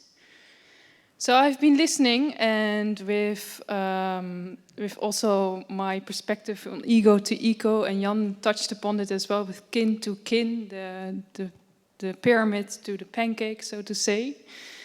And so you can go from grief and anger into anxiety to nature connection and collective action. But how to do that? So it's kind of a poem-like, but also like a story kind of thing I'm going to say now. So the Earth Charter, what to do? What and how to bring the Earth Charter into action? And one would think it starts with oneself or humanity. But that might not be true. What if nature is our answer? What if nature, if we prioritize it? What if nature was really listened to in all imaginable ways? Not only by giving all human voice or by law, but also by its own voice, by stopping and listening, by being with it in nature, by listening, feeling, sensing and presencing to the birds, to the forest, to the ocean, here and now. And then all answers will come to us from flow, like the river in New Zealand. This will bring clarity, peace and self-confidence, and collective action from education to movements by youth, elders and everyone in between, not to forget. And for intra-generations, between species and on not only intergenerations. Thank you. Great. I've never done this before, so this is my first time. Okay, here we go. I only have like 3 remarks. One is we started this morning off with a shared vision, and I think we're all here with one shared vision and one goal, but we all do different actions, and I think that's awesome. So that was one. The second is, I heard a lot about changing the world outside of us, but what the world inside of us? I think that's a really big challenge that we also need to take. Like, we need to also change inside our fears, our doubts, our longings, and I think we should work on that as well. And I think the Earth Charter can help there as well. Okay, last one is, we talked about future generations. We talked about 2030, 2050, but what about the generation that is born today? In 2025, it's going to be beta generation, and they're going to live in 2100, yes. So we're talking about like maybe like 30 or 40 years, but what about them? So they're going to stick around very long. Okay, that's it. Thank you.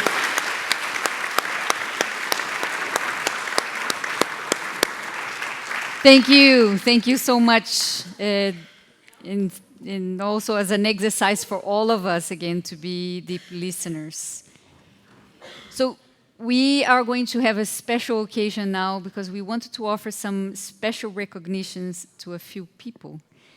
We would like to actually recognize many people that are in the room and outside the room, but we'll start with some, and there are some criteria for that. So the first, so it's going to be something between Michael Bracken, the chair of our board, and myself. So the first one I would like to invite to the floor is Mateo Castillo. So the recognition to Mateo is a special recognition for over 25 years of work. And it says for Mateo Castillo for your unwavering dedication, visionary leadership, and outstanding contribution to our shared vision and mission to build a more just, sustainable, and peaceful world with heartfelt appreciation because he has been building an incredible, outstanding work in Mexico non-stop for over 25 years with the Earth Charter specifically. So Mateo, that's for you.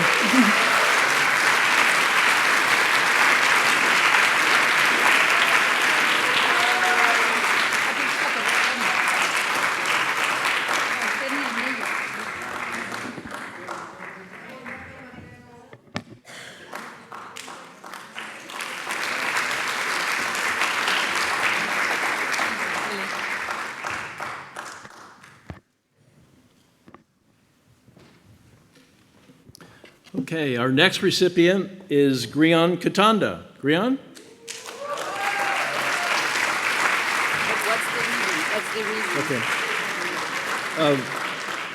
Okay. With deep appreciation for your groundbreaking research, work, and profound contributions to the Earth Charter global movement, through the inspirational vision of the Earth Stories Collection Project, with heartfelt appreciation, Earth Charter International.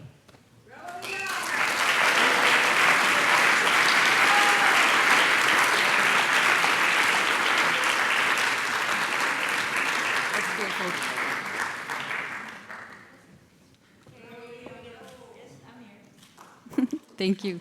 Thank you for creating this special Earth Stories collection, which is a collection of traditional stories from around the world, collections of traditional stories, myths, and legends from different cultures, cross-referencing to the Earth Charter. And this was not only his research, but his offering to the world for educators to use those stories when they are bringing the Earth Charter to different classrooms. So you can just Google Earth Stories Collection and you'll find a bank of stories. That was the vision of Grian. And we are using it because each story has a cross-reference with an Earth Charter principle in the preamble. So our deepest gratitude.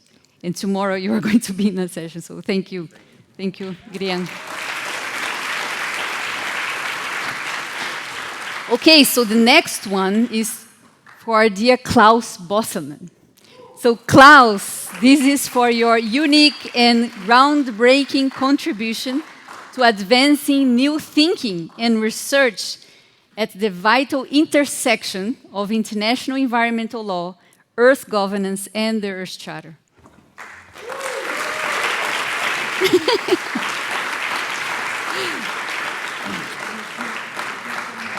Thank you.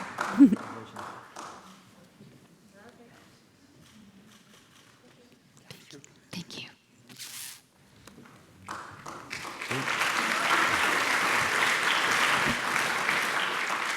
Our next recipient is Alicia Jimenez. Alicia?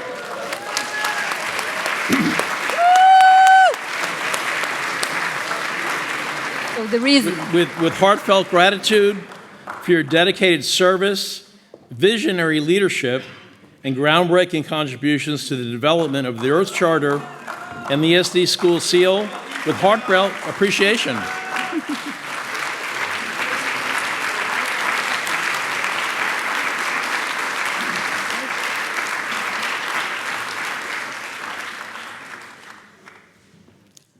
Thank you, Alicia.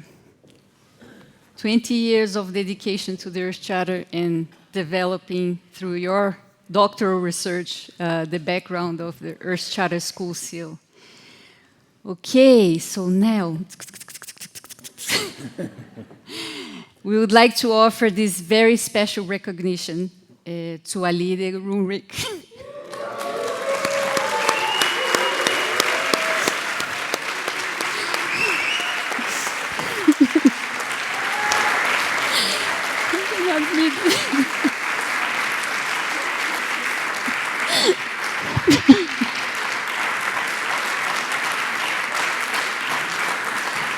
I'm supposed to do it. So it says, with deep appreciation for your outstanding dedication to the Earth Charter movement for the past 2 decades, your spirit of service and dedication towards a more just, sustainable, and harmonious world inspire us all.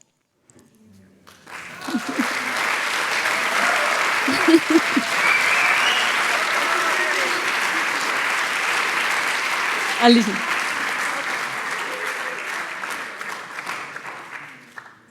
Thank you. This will be an SPE on the wall. Thank you. Thank you, Aline. Now you. So, my co-chair of the day, Christa, I want to just thank you for holding the space with me. Also, before we give the floor to... Thank you. She has envisioned this day together with us for some time, so thank you. And now we'll give the floor to Michael Bracken, the chair of our board. Michael. Thank you, Mirian. Before I close, I have some housekeeping items I want to share. If you look out the window there, that is what's called a Dutch summer evening, which means that it's very unpredictable.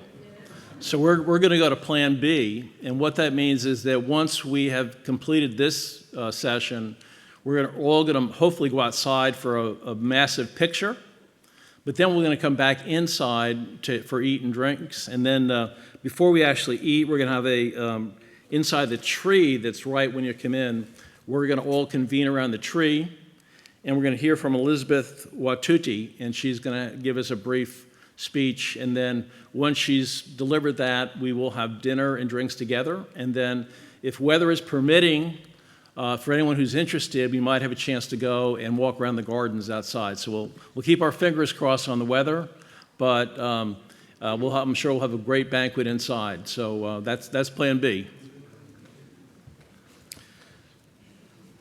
Good evening, dear friends. What a day this has been. Let's take a collective breath. Breathe in. Breathe out.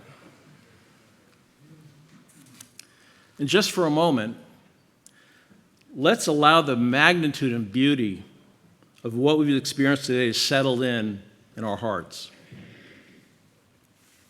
We began this morning rooted in a simple and powerful truth.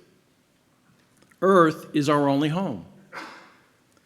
Through Claudy, Jongstra's art, we were drawn to the beautiful art, to the sacred texture of Earth. We saw how creativity can become a language of resistance and regeneration. Then came the voices of peace. We first heard from Kazuo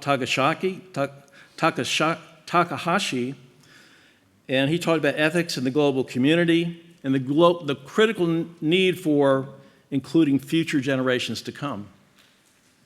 Then we heard from Elizabeth Wathuti and our young leaders reminding us to become deep listeners to one another, to the earth, and to the future rising in their voices.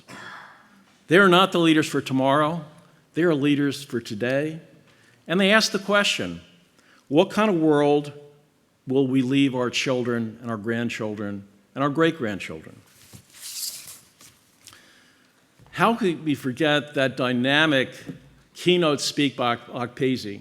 I mean, it was off the chart good, and I'd love to give her another round of applause.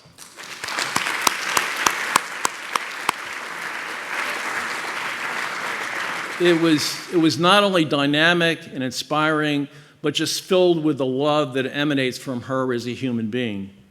Some of the just quick points she made, and she made many powerful points, were that we're in this whole community together. We're creating living bridges, strengths in unity, a community of spirit, and unity in diversity.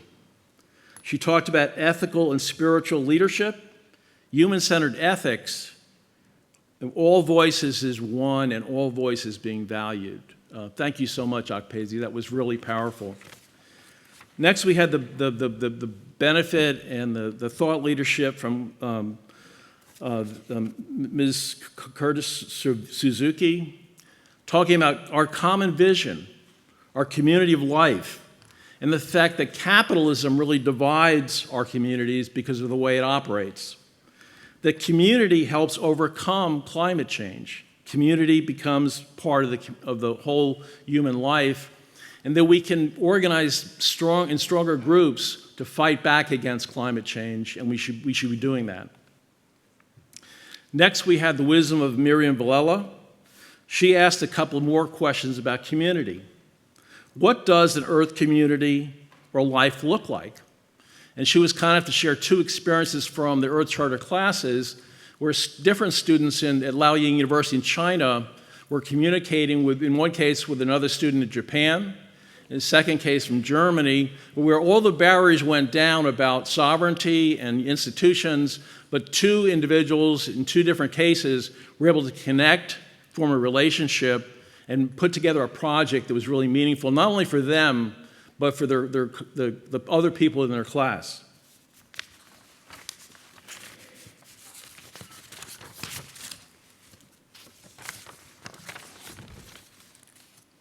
Then we moved on to the heartbeat of solidarity. We looked at Sam Crowell, and Sam also brought with us a couple of really powerful comments. One was that the connections with the earth and the sky is one. That hopes and dreams of children and thoughts to be happy is something we all ought to be emanating, and he was kind enough to share that wonderful box with the paintings from Princess Beatrice. He talks about the container of hopes and dreams. And Sam, that was really powerful when you talked about values-based process relationships. Heather challenged us. Heather asked some questions where is our moral compass? What is it about us that thinks we can leave this world like it is to our children just the way it is without doing something about it first? That spirituality is a discipline in understanding reality. And finally, where is the energy and who's going to make it happen?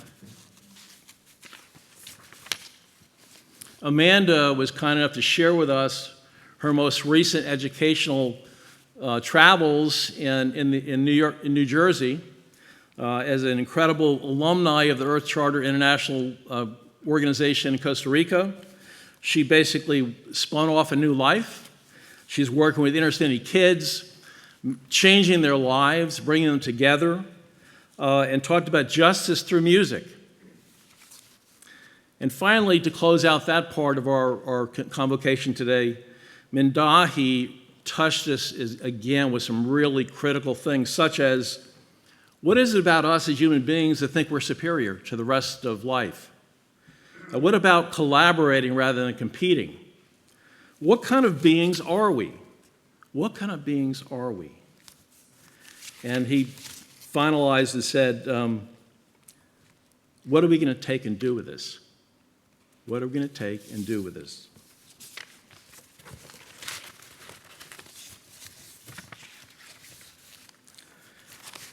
Okay, moving on to our next session. Klaus brought us up to date on one of the things that I was not aware of, that the second pillar of the Earth Charter, ecological integrity, has actually been integrated into documents all over the world, I believe over 20 times, which is really encouraging. He also talked about some of the progress being made at the UN level and using Earth Charter and Earth Charter principles to be more fully integrated into some of the plans going on, including the Hague Principles of Declaration of Responsibilities and Earth Trusteeship for future generations.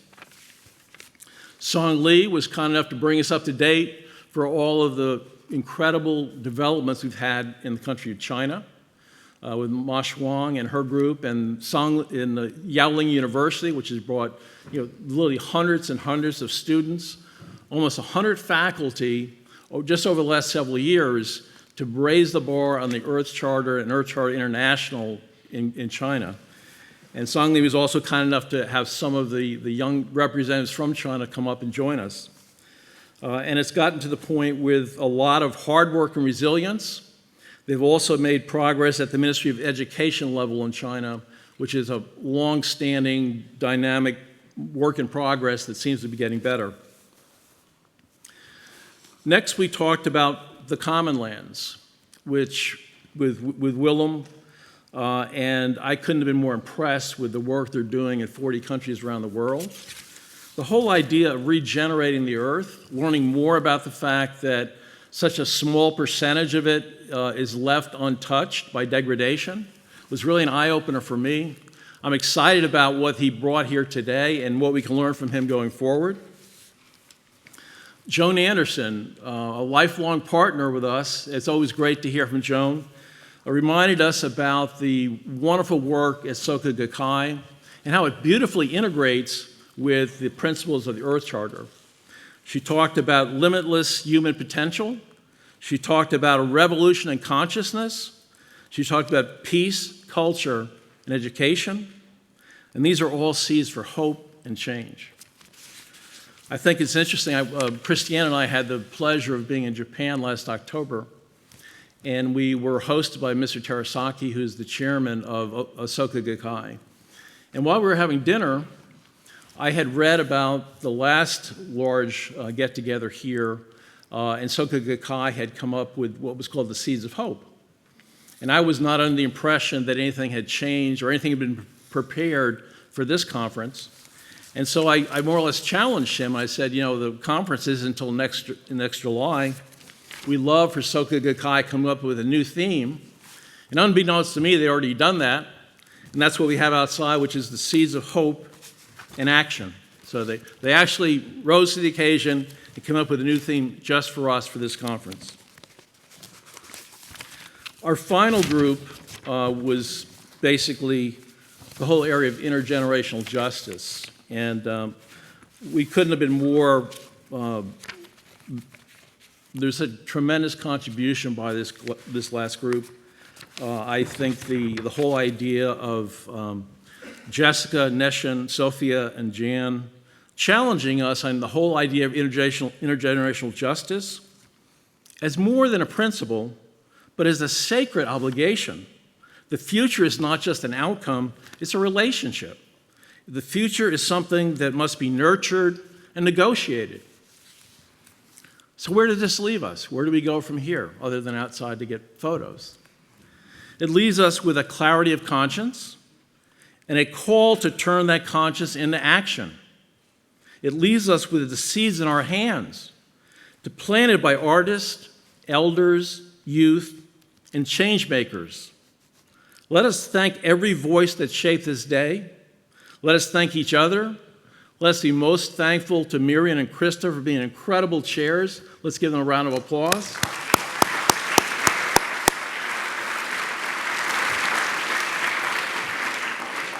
And let us now commit, not just to remembering today, but to living it forward. Thank you.